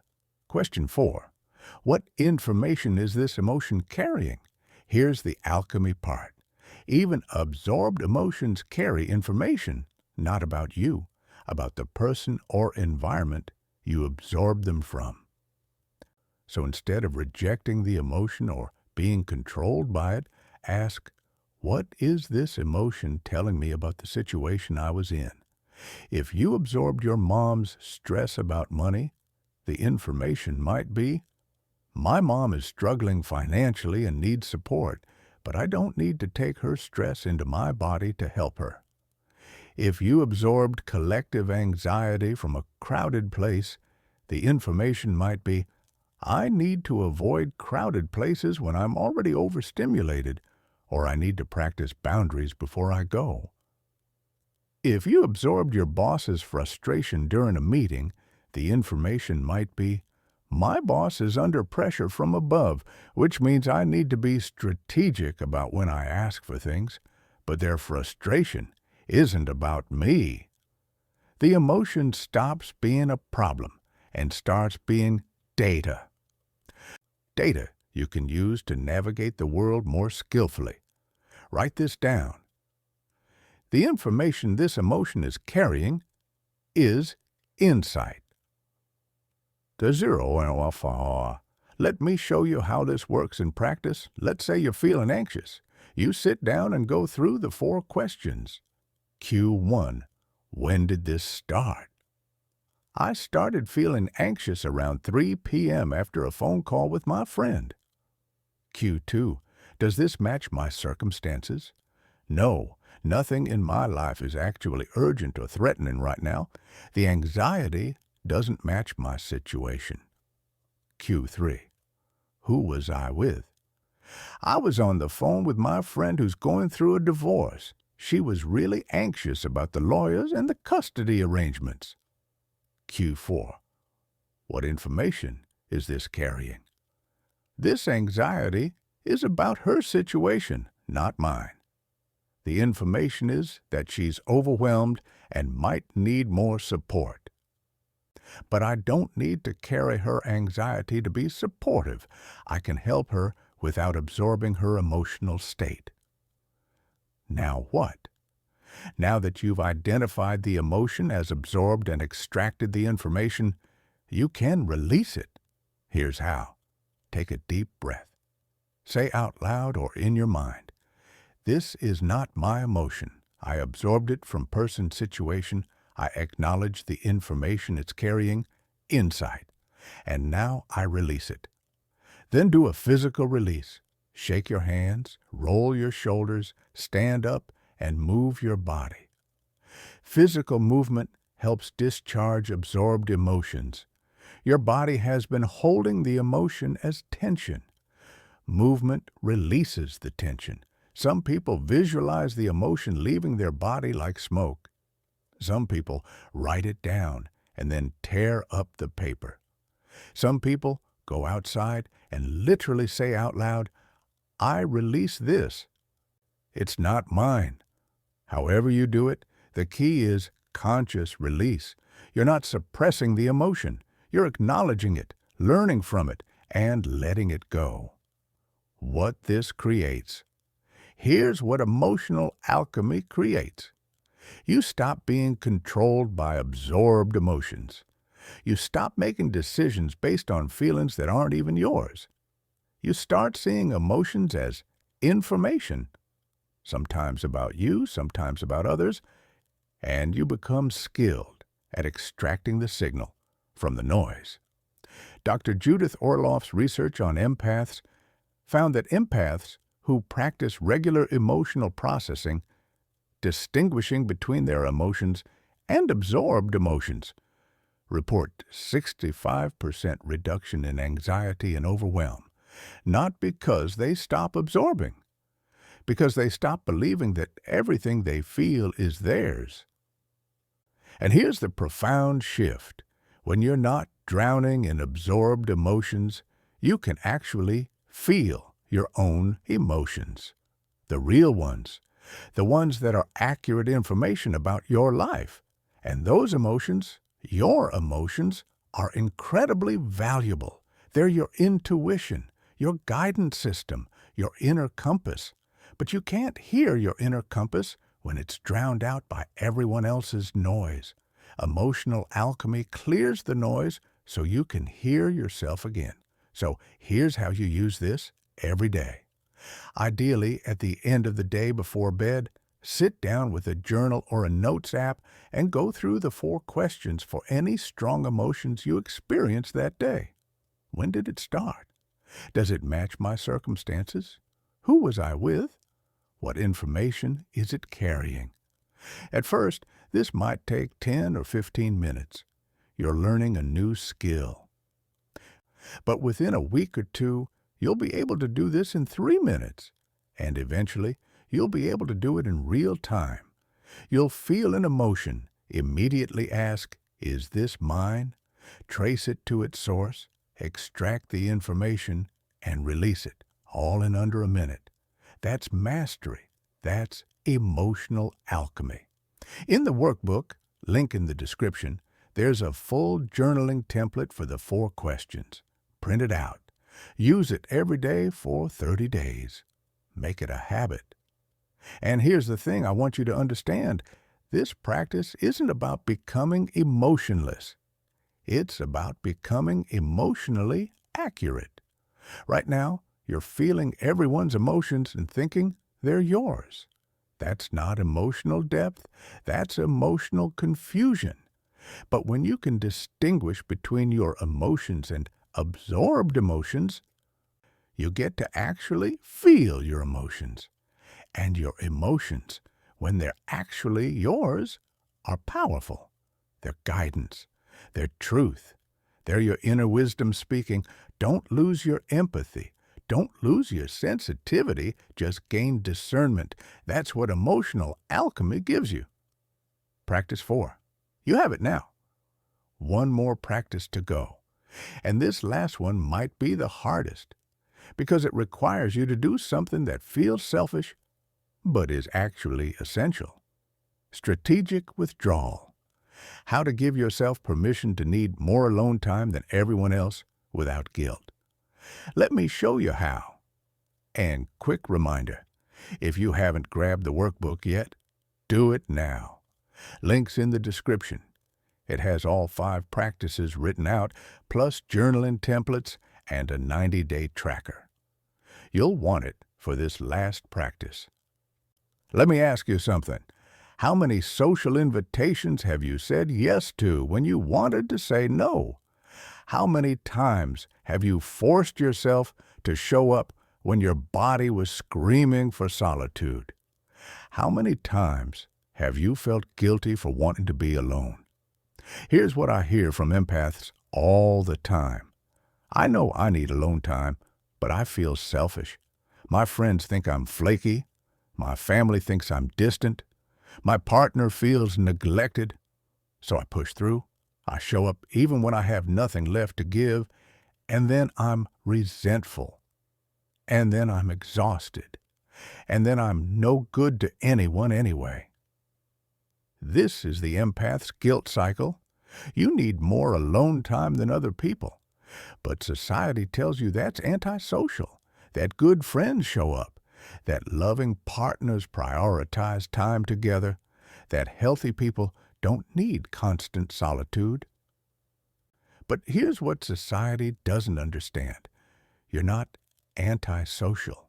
You're not avoidant. You're not broken. You're a highly sensitive person whose nervous system needs more recovery time than the average person's nervous system. That's not a preference. That's biology. Dr. Elaine Aron's research is explicit about this. Highly sensitive people need more downtime than non-HSPs. Not because they're introverts, though many are, but because their nervous systems are processing more information. And processing more information requires more energy. And recovering that energy requires more rest. Think of it like this. If someone runs a marathon, they need more recovery time than someone who walked 2 miles. That's not weakness. That's proportional response. You're processing the emotional equivalent of a marathon every single day while most people are processing a casual walk. Of course, you need more recovery time, but you've been made to feel guilty about it, so you don't take the recovery time, and then you burn out. And then you're not just tired, you're resentful, depleted, and no good to anyone, including yourself. This is where strategic withdrawal comes in, not reactive isolation where you ghost everyone because you're overwhelmed, but intentional, guilt-free solitude that you schedule proactively, where you give yourself permission to need what you need without apology. In the next 3 minutes, I'm going to give you a framework for strategic withdrawal, how to communicate your needs, how to decline invitations without guilt, and how to make alone time a non-negotiable part of your life. Okay, this practice has 3 parts: assessment, communication, and implementation. Let's go through each one. Part 1. Assess your actual needs. First, you need to know how much alone time you actually need, not how much you're currently getting. That's probably not enough. How much you need to function well. Here's a simple way to figure this out. Think about a week where you felt good, energized, regulated, able to engage with people without feeling drained. How much alone time did you have that week? If you can't remember a week like that, think about a vacation where you felt restored. What was your ratio of social time to alone time? For some highly sensitive people, they need 1 full day alone for every 2 days of social interaction. For others, they need a few hours alone every single day.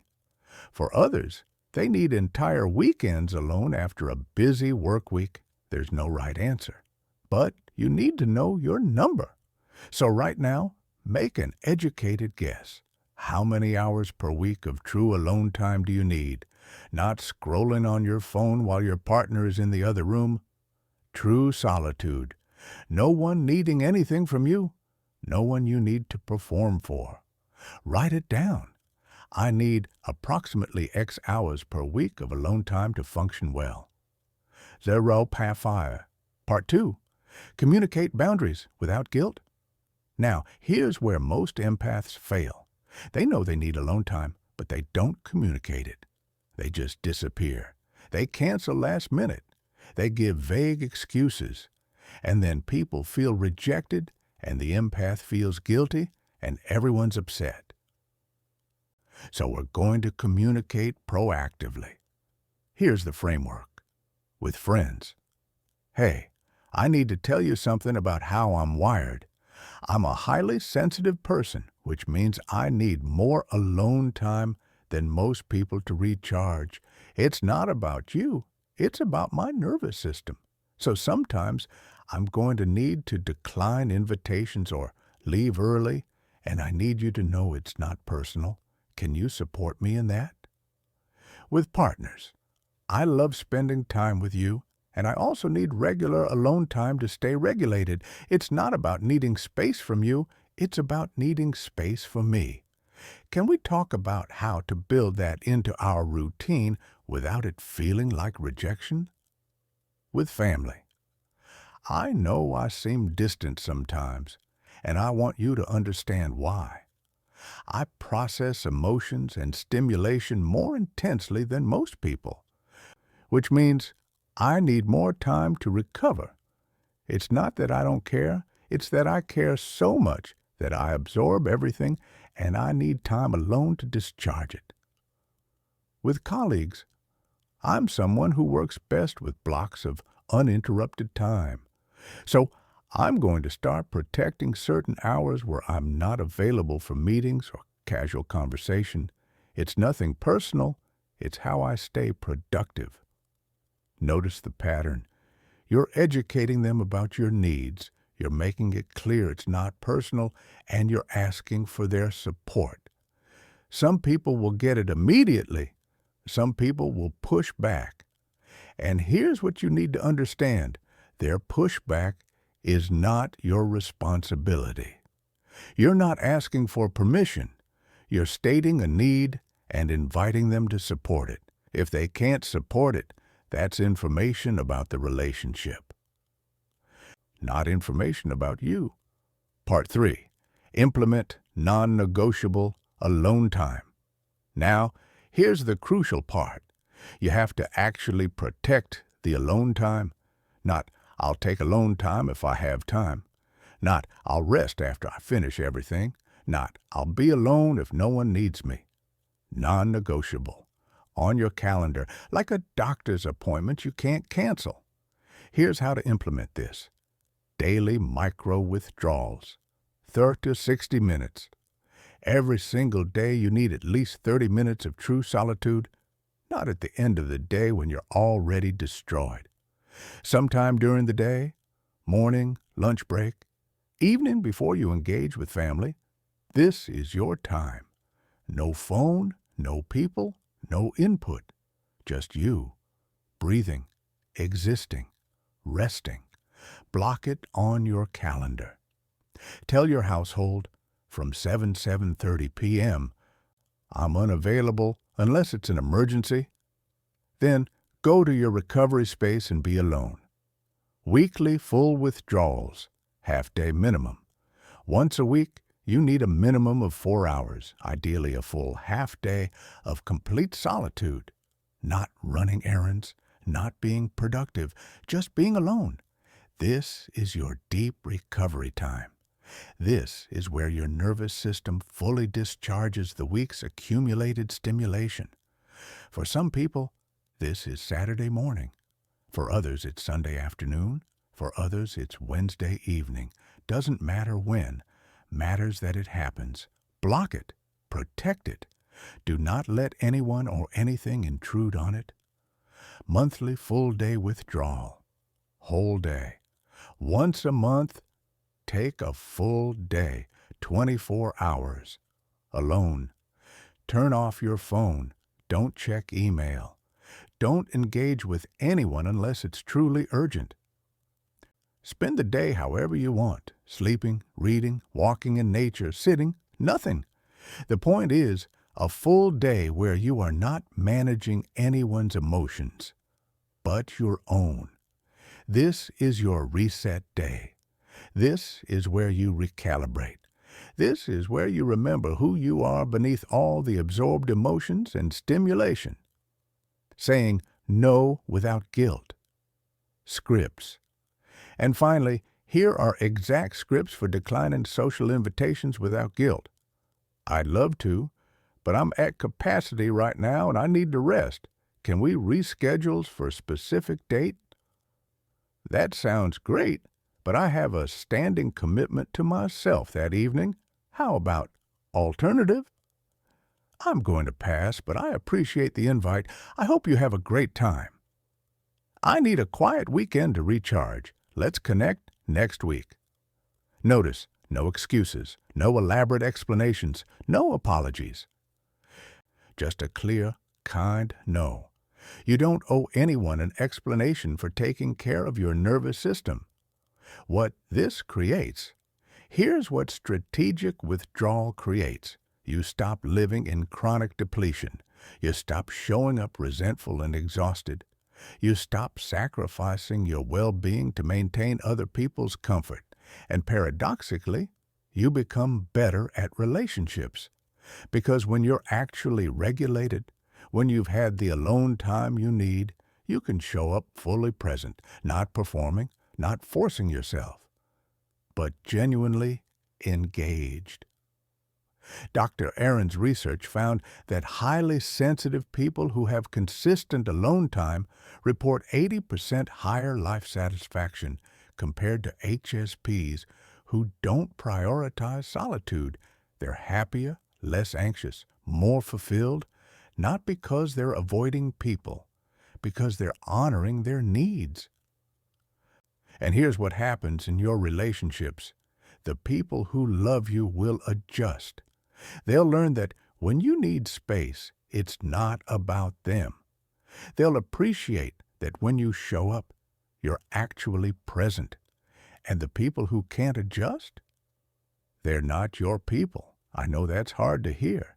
But relationships that require you to constantly override your needs to maintain them are not sustainable. And you deserve sustainable relationships. So here's your action steps today, right now. 1. Calculate your alone time needs. Write down the number, hours per day, per week, per month. Get clear on what you actually need. 2. Look at your calendar for this week. Block time for alone time. 30 minutes today. Longer blocks later this week. Protect them like you'd protect a medical appointment. 3. Have the conversation with at least one person in your life. Partner, friend, family member.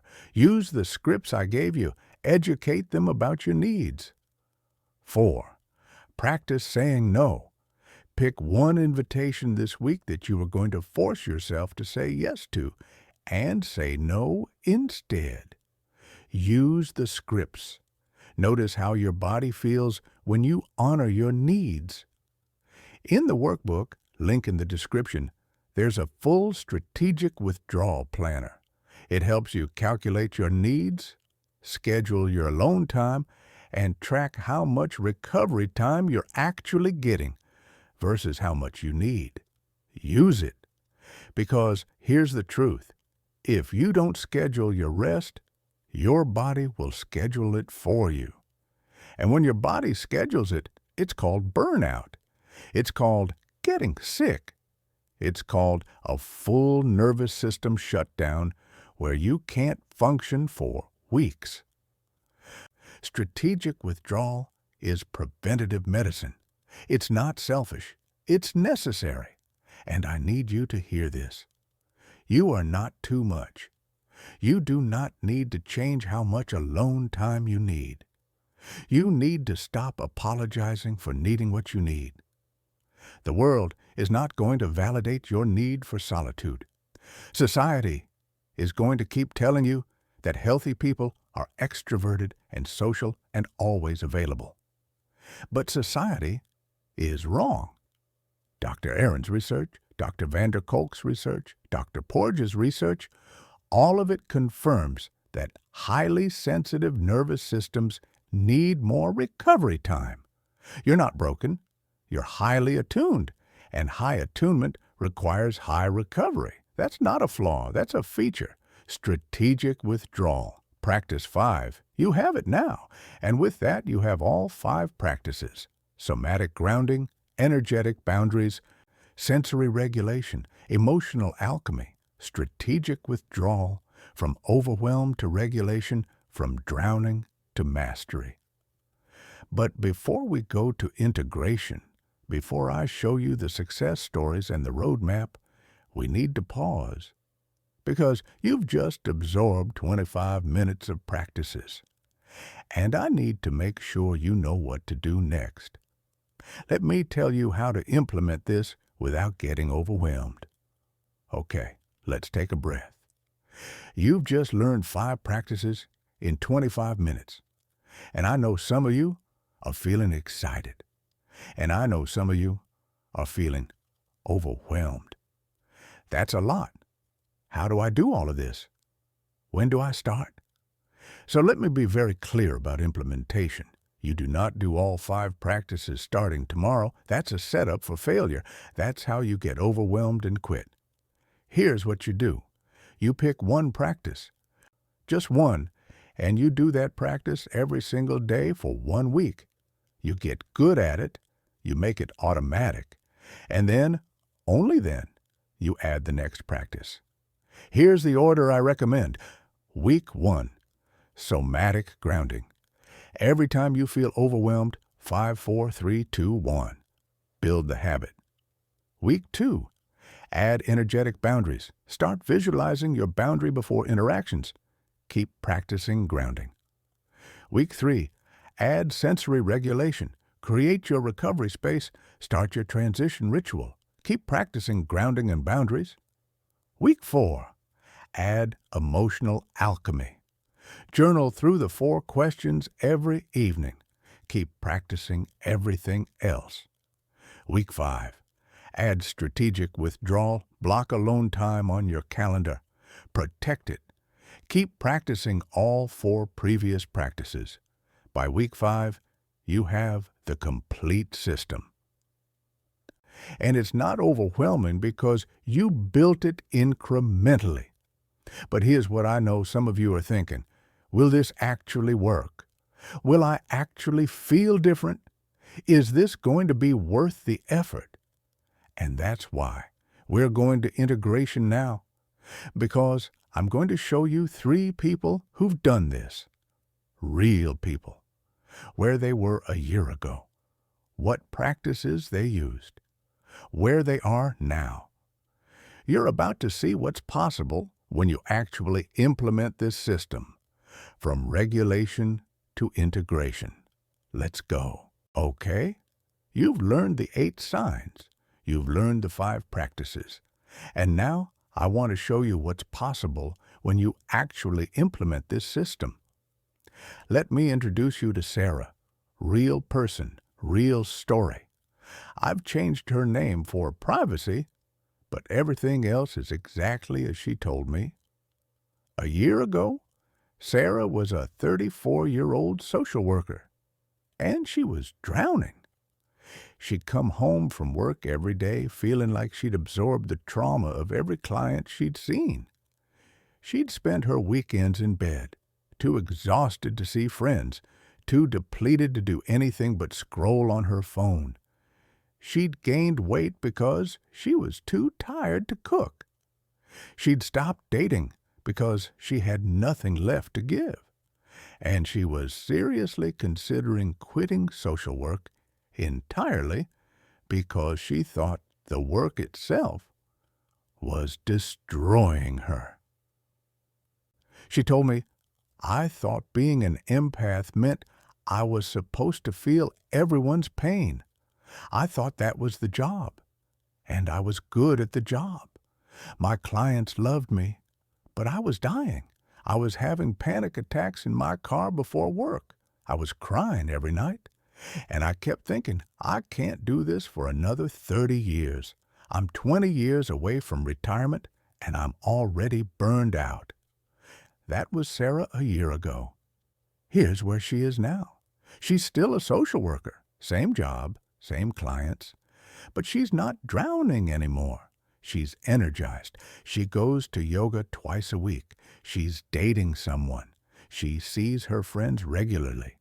And when I asked her what changed, she said, I learned the difference between empathy and absorption. I can hold space for my clients' pain without taking their pain into my body. That one shift changed everything.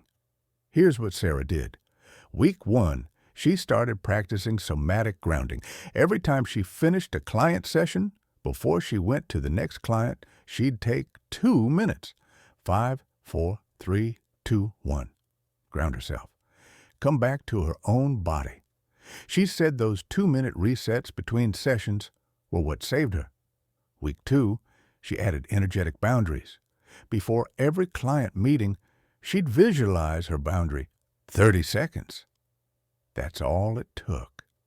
And she said the first time she sat with a client who was describing horrific trauma, and she didn't absorb it, she felt it, she witnessed it, but she didn't take it into her body. She almost cried from relief. She'd been waiting her whole career to know how to do that. Week 3, she created a recovery space in her apartment, a corner of her bedroom with blackout curtains, a comfortable chair, and a weighted blanket. And every day when she got home from work, before she did anything else, she'd go to that space, change her clothes, sit for 15 minutes. No phone, no TV, just breathing. She called it leaving work at work. Week 4, she started journaling through the 4 questions every evening.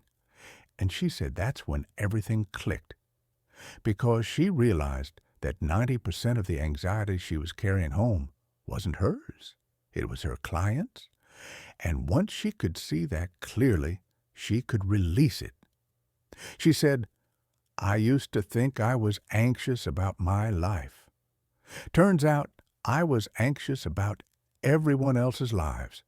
And once I could distinguish between the two, I could actually address my actual life. And week 5, she implemented strategic withdrawal. She blocked every Sunday as non-negotiable alone time. Told her friends, told her family, told the guy she was dating, Sundays are mine. And she said the first Sunday she spent completely alone. No guilt, no apology. She slept for 12 hours straight. Her body was so relieved to finally rest. That was a year ago. And now? Sarah just got promoted to supervisor. She's training other social workers on how to prevent burnout. She's in a healthy relationship. She has energy for her life outside of work. And when I asked her what advice she'd give to someone who's where she was a year ago, she said this: "You don't have to quit the work. You don't have to leave the career. You don't have to stop caring. You just have to learn how to regulate. And regulation isn't selfish, it's sustainable. I'm a better social worker now than I was when I was drowning, because I can actually show up. I'm not resentful. I'm not depleted. I'm present. And that presence, that boundaried, regulated presence, is what my clients actually need. Not someone who's absorbing their trauma and then collapsing under the weight of it. That's Sarah's story. From burnout to boundaries. From drowning to mastery. And she did it with the 5 practices you just learned. Now let me tell you about Marcus. 28 years old, software engineer, highly sensitive, and a year ago he'd completely isolated himself from the world. Marcus had decided the only way to protect himself from overstimulation was to avoid people entirely. He worked from home. He ordered all his groceries online. He hadn't seen his friends in months. He'd stopped attending family gatherings. His entire life was work, alone in his apartment, repeat.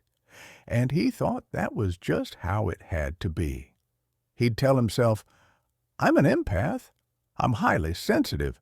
The world is too much for me, so I'm just going to stay in my apartment where it's safe." But here's what he didn't realize. Isolation wasn't protecting him. It was destroying him differently. He was depressed, lonely. He'd lost his sense of purpose. And he told me, "I thought I was choosing solitude, but I was actually avoiding life. And avoidance isn't the same as regulation." That was Marcus a year ago. Here's where he is now. He just got back from a 2-week trip to Japan with 3 of his friends. He attends family dinners regularly. He joined a recreational basketball league. He's dating. He goes to coffee shops to work instead of staying in his apartment all day. And when I asked him how he went from complete isolation to fully engaging with the world, he said, "I learned that I don't have to choose between protecting myself and having a life. I can have both. I just needed the tools." Here's what Marcus did. He started with sensory regulation, because that was his biggest barrier. Crowds, noise, bright lights, all of it would overwhelm him so completely that he'd shut down for days. So he created a recovery protocol. Before going anywhere stimulating, he'd ground himself 5 minutes. Then he'd visualize his boundary. And he'd know, after this event, I have my recovery space waiting. I have my transition ritual. I can handle 2 hours of stimulation because I know I can recover in 30 minutes. That knowledge that he could recover quickly changed everything. He said, "I was avoiding everything because I thought recovery took 3 days. Once I realized I could recover in 30 minutes, I was willing to go out again." He also implemented strategic withdrawal, but differently than Sarah. Marcus realized He's someone who needs more alone time than average, even for a highly sensitive person. So instead of feeling guilty about it, he designed his life around it. He works from home 3 days a week. Non-negotiable. He sees friends in small groups, not large parties. He schedules one social event per weekend maximum, and he protects the rest as recovery time. And he communicated all of this to the people in his life. He told his friends, I need more alone time than you. It's not about you. It's about my nervous system. So, sometimes I'm going to say no, and I need you to trust that it's not rejection. It's self-care. And he said most of his friends got it. The ones who didn't?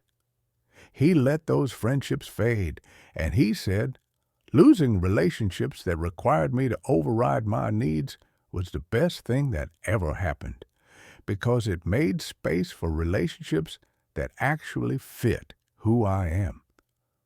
The Japan trip was his test. 2 weeks with 3 friends in a foreign country with constant stimulation. And he said he loved every minute of it, because every day he'd use the practices: grounding when he felt overwhelmed, boundaries in crowded places, strategic alone time. He'd take a walk by himself every morning for an hour while his friends slept, emotional alchemy at night, journaling through what he absorbed that day. And he said, I used to think being highly sensitive meant I couldn't travel, couldn't be around people, couldn't have adventures. But I was wrong. I can do all of those things. I just need to do them differently than non-HSPs do them. I need more breaks. I need recovery time. I need boundaries. But I can still have the life I want. That's Marcus's story. From isolation to integration. From avoidance to engagement. And he did it with the same 5 practices you just learned. And finally, let me tell you about Elena, 41 years old, marketing executive, mother of 2. And a year ago, she was the definition of people-pleasing burnout. Elena said yes to everything, every work project, every volunteer opportunity, every social invitation, every request from her kids' school. She was on 3 committees. She was planning her sister's wedding. She was managing a team of 12 at work. And she was doing all of it while completely ignoring what she actually wanted. She told me, I thought being a good person meant being available to everyone all the time. I thought saying no was selfish. So I just kept saying yes. And I was resentful. I was exhausted. I was angry at everyone, even though I was the one who kept agreeing to things. And I had this horrible feeling that I was living someone else's life. Like I'd spent 41 years becoming who everyone else needed me to be. And I had no idea who I actually was. That was Elena a year ago. Here's where she is now. She quit 2 of the 3 committees. She set clear boundaries with her sister about the wedding planning. She restructured her team at work so she's not the bottleneck for every decision. She started saying no to social invitations without guilt, and she's spending her newly reclaimed time doing something she'd always wanted to do but never had time for. She's writing a book. When I asked her what changed, she said, I learned that my need to please everyone was actually me absorbing everyone's expectations and mistaking them for my own desires. I wasn't being generous, I was being enmeshed, and enmeshment isn't love, it's codependency. Here's what Elena did. She started with emotional alchemy, because that was her biggest issue. She couldn't tell the difference between what she wanted and what other people wanted from her. So every evening, she'd journal through the 4 questions. But instead of asking about emotions, She'd ask about desires. When did I start wanting this? Does this desire match my actual values? Who was I with when this desire emerged? What information is this desire carrying about someone else's expectations? And she said that practice was revelatory. She realized that half the things on her to-do list weren't things she wanted to do. They were things other people wanted her to do. And she'd absorbed those expectations so completely that she thought they were her own. She also implemented strategic withdrawal. She blocked every Saturday morning as non-negotiable writing time. Told her husband, told her kids, told her work, Saturday mornings, I'm unavailable. And the first Saturday she sat down to write, she cried. She said, I hadn't given myself permission to want something just for me in so long that it felt like coming home to myself. But here's the part that surprised her.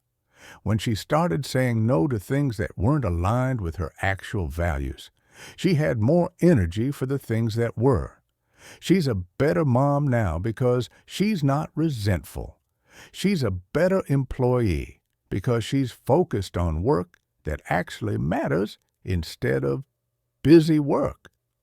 She's a better friend because when she shows up, she's actually present instead of performing. And she said the people who truly loved her supported the changes. Her husband said, I'm glad you're finally doing something for yourself. Her kids said, you seem happier, Mom. Her close friend said, we'd rather see you less often and have you actually be present than see you all the time when you're exhausted. The people who pushed back? Elena said those relationships were transactional. They wanted her to keep being the person who did things for them, and when she stopped, they revealed that they'd never actually cared about her. They'd cared about her utility. And she said, losing those relationships hurt, but it was necessary, because staying in them would have required me to keep betraying myself. And I'd spent 41 years doing that. I wasn't doing it anymore. That's Elena's story. From people-pleasing to purpose, from enmeshment to authenticity. And she did it with practices you just learned. Okay, you've seen what's possible. Sarah, Marcus, Elena, real people, real transformations, 5 practices. And now you're probably thinking, okay, but how do I actually do this? Where do I start? What's the plan? So I'm going to give you a roadmap. 30 days, 60 days, 90 days. Exactly what to practice, when, and how to know it's working. Days 1-7, foundation, somatic grounding. Week 1, you're focusing on one practice only, somatic grounding. Every time you feel overwhelmed, and you will feel overwhelmed multiple times this week, you do 5, 4, 3, 2, 1. 5 things you see, 4 things you touch, 3 things you hear, 2 things you smell, 1 thing you taste. Your goal this week, practice this 10 times minimum, not because you need 10 practices to learn it, but because you're building a neural pathway, you're teaching your nervous system. When we're overwhelmed, this is what we do. How to know it's working. By day 7, the practice should feel automatic. You should be able to do it in under 3 minutes, and you should notice that you're coming back to baseline faster after overwhelm.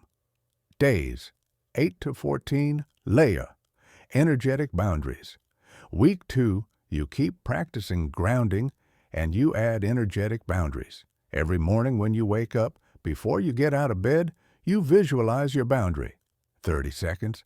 And before any interaction you know will be emotionally intense, you reinforce the boundary. Another 30 seconds. Your goal this week, visualize your boundary at least once per day and consciously maintain it during at least 3 emotionally challenging interactions.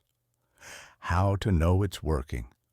By day 14, you should notice that you're less emotionally exhausted after interactions. You might still absorb some emotion, but it should be less than before, and recovery should be faster. Days 15-21, expand sensory regulation. Week 3, you keep practicing grounding and boundaries, and you create your recovery space, identify the space, gather the tools, soft lighting, comfortable seating, noise control, temperature control, and implement your transition ritual. Your goal this week: use your recovery space at least once per day. Come home, change clothes, wash face, sit, breathe, 15 minutes minimum of zero input. How to know it's working? By day 21, your evening recovery should feel like a necessity, not a luxury, and you should notice that you're sleeping better, waking up more rested, and handling daily stimulation more easily. Days 22-30. Deepen emotional alchemy. Week 4. You keep practicing grounding, boundaries, and sensory regulation, and you add emotional alchemy. Every evening before bed, journal through the 4 questions for any strong emotions you experience that day. Your goal this week: journal through the 4 questions 7 nights in a row. Make it a non-negotiable part of your routine. How to know it's working? By day 30, you should be able to distinguish between your emotions and absorbed emotions quickly. You should start noticing patterns. Certain people or situations consistently trigger absorbed emotions. And you should feel less reactive, more grounded in your own emotional truth. Days 31-60. Integrate strategic withdrawal. Weeks 5-8. You keep practicing all 4 previous practices, and you add strategic withdrawal. Block alone time on your calendar. Daily micro withdrawals, 30 minutes minimum. Weekly full withdrawals, half-day minimum. And you start communicating your needs to the people in your life. Your goal for this month: protect your alone time like it's a medical appointment. Say no to at least 3 social invitations that don't align with your capacity. And have the boundary conversation with at least 3 important people in your life. How to know it's working? By day 60, alone time should feel guilt-free. You should notice that you're less resentful in your relationships, and the people who truly care about you should be adjusting to your needs. Days 61-90. Mastery, real-time regulation. Weeks 9-12. You keep practicing all 5 practices, but now you're working toward real-time regulation. The goal is to use the practices automatically in the moment, without having to think about them. You're grounding yourself the instant you notice overwhelm, not 3 hours later. You're visualizing your boundary in the 5 seconds before someone starts venting to you. You're doing emotional alchemy in your head while the emotion is happening, not just in your journal later. Your goal for this month: reduce the time between stimulus and regulation. The faster you can regulate, the less you accumulate. And the less you accumulate, the less you need to recover. How to know it's working? By day 90, regulation should feel like second nature. You should be able to be in stimulating environments without dreading them. You should be able to hold space for difficult emotions without absorbing them. You should have energy for your actual life, not just energy for recovery. The 90-day checkpoint. At 90 days, you assess. Ask yourself, am I less exhausted than I was 90 days ago? Am I more present in my relationships? Am I making decisions based on my actual emotions instead of absorbed emotions? Am I saying no without guilt? Am I pursuing things that matter to me instead of things other people expect of me? If yes to most of those, the system is working. You're not done. This is a lifelong practice, but you're on the path from overwhelm to regulation, from regulation to integration, from surviving to thriving, and if no to most of those, you go back to the practices because the practices work. But they only work if you actually do them. Consistently, daily, for 90 days minimum. Sarah, Marcus, Elena, they all committed to 90 days. And 90 days changed their lives. That's your roadmap? 30 days to build the foundation, 60 days to integrate the practices, 90 days to achieve mastery, and after 90 days, this becomes who you are. Not techniques you're using, but how you naturally regulate from rare soul to real power. That's the promise. And now you have the system to make it real. We're at minute 61. You've been here for an hour. And if you're still watching, I need you to know something. You're not like most people. Most people would have clicked away 30 minutes ago. Most people would have said, "This is too long, I'll watch it later," and never come back. But you stayed. And that tells me everything I need to know about you. You're serious about this. You're ready for change. You're done with overwhelm, and you're ready for mastery. So here's what happens next. First, go to the description right now and download the companion workbook. I'm not kidding. Right now, pause the video if you need to. The workbook has everything we covered in this video written out. All 5 practices, step-by-step instructions, journaling templates, a 90-day tracker. You're going to need it. Get it now. Second, start today. Not tomorrow, not Monday, today. Pick one practice, somatic grounding. Do it 3 times today. That's your commitment. 3 times. 5, 4, 3, 2, 1. Build the pathway. Third, give it 90 days. I know that sounds like a long time, but you've been living with overwhelm for how many years? You can give this system 90 days. Commit to 90 days. Mark it on your calendar. 90 days from today, you assess. And I promise you, if you do the practices consistently, your life will look different. Here's what I want you to understand. The 8 signs you learned in the recognition phase, those aren't going away. You're always going to feel emotions deeply. You're always going to be curious. You're always going to need authenticity, recognize patterns, pursue meaning. You're always going to outgrow relationships, transform others with your presence, and feel called to contribute. That's who you are. And it's not something to fix. But the overwhelm, the exhaustion, the isolation, the people-pleasing, the absorption, the burnout, that's not who you are. That's what happens when you don't have regulation tools. And now you have them. You have somatic grounding to regulate your nervous system in minutes. You have energetic boundaries to be present without absorbing. You have sensory regulation to recover quickly. You have emotional alchemy to distinguish your emotions from absorbed emotions. And you have strategic withdrawal to honor your needs without guilt. That's the system. Recognition, regulation, integration, from rare soul to real power, from overwhelm to mastery. And one more thing, if this video helped you, leave a comment. Tell me which of the 8 signs resonated most. Tell me which of the 5 practices you're starting with, because your comment might be what helps someone else who's struggling right now realize they're not alone. Share this video with someone who needs it. You know someone who needs this. Someone who's drowning. Someone who's been told they're too sensitive. Someone who's isolated themselves because they don't know how else to cope. Send them this video.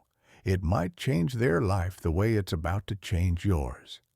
And if you want more content on how to thrive as a highly sensitive person, subscribe, hit the bell, because I'm going to keep making videos that give you actual tools, not just validation. Tools you can use today. Tools that work. From rare soul to real power. You have everything you need now.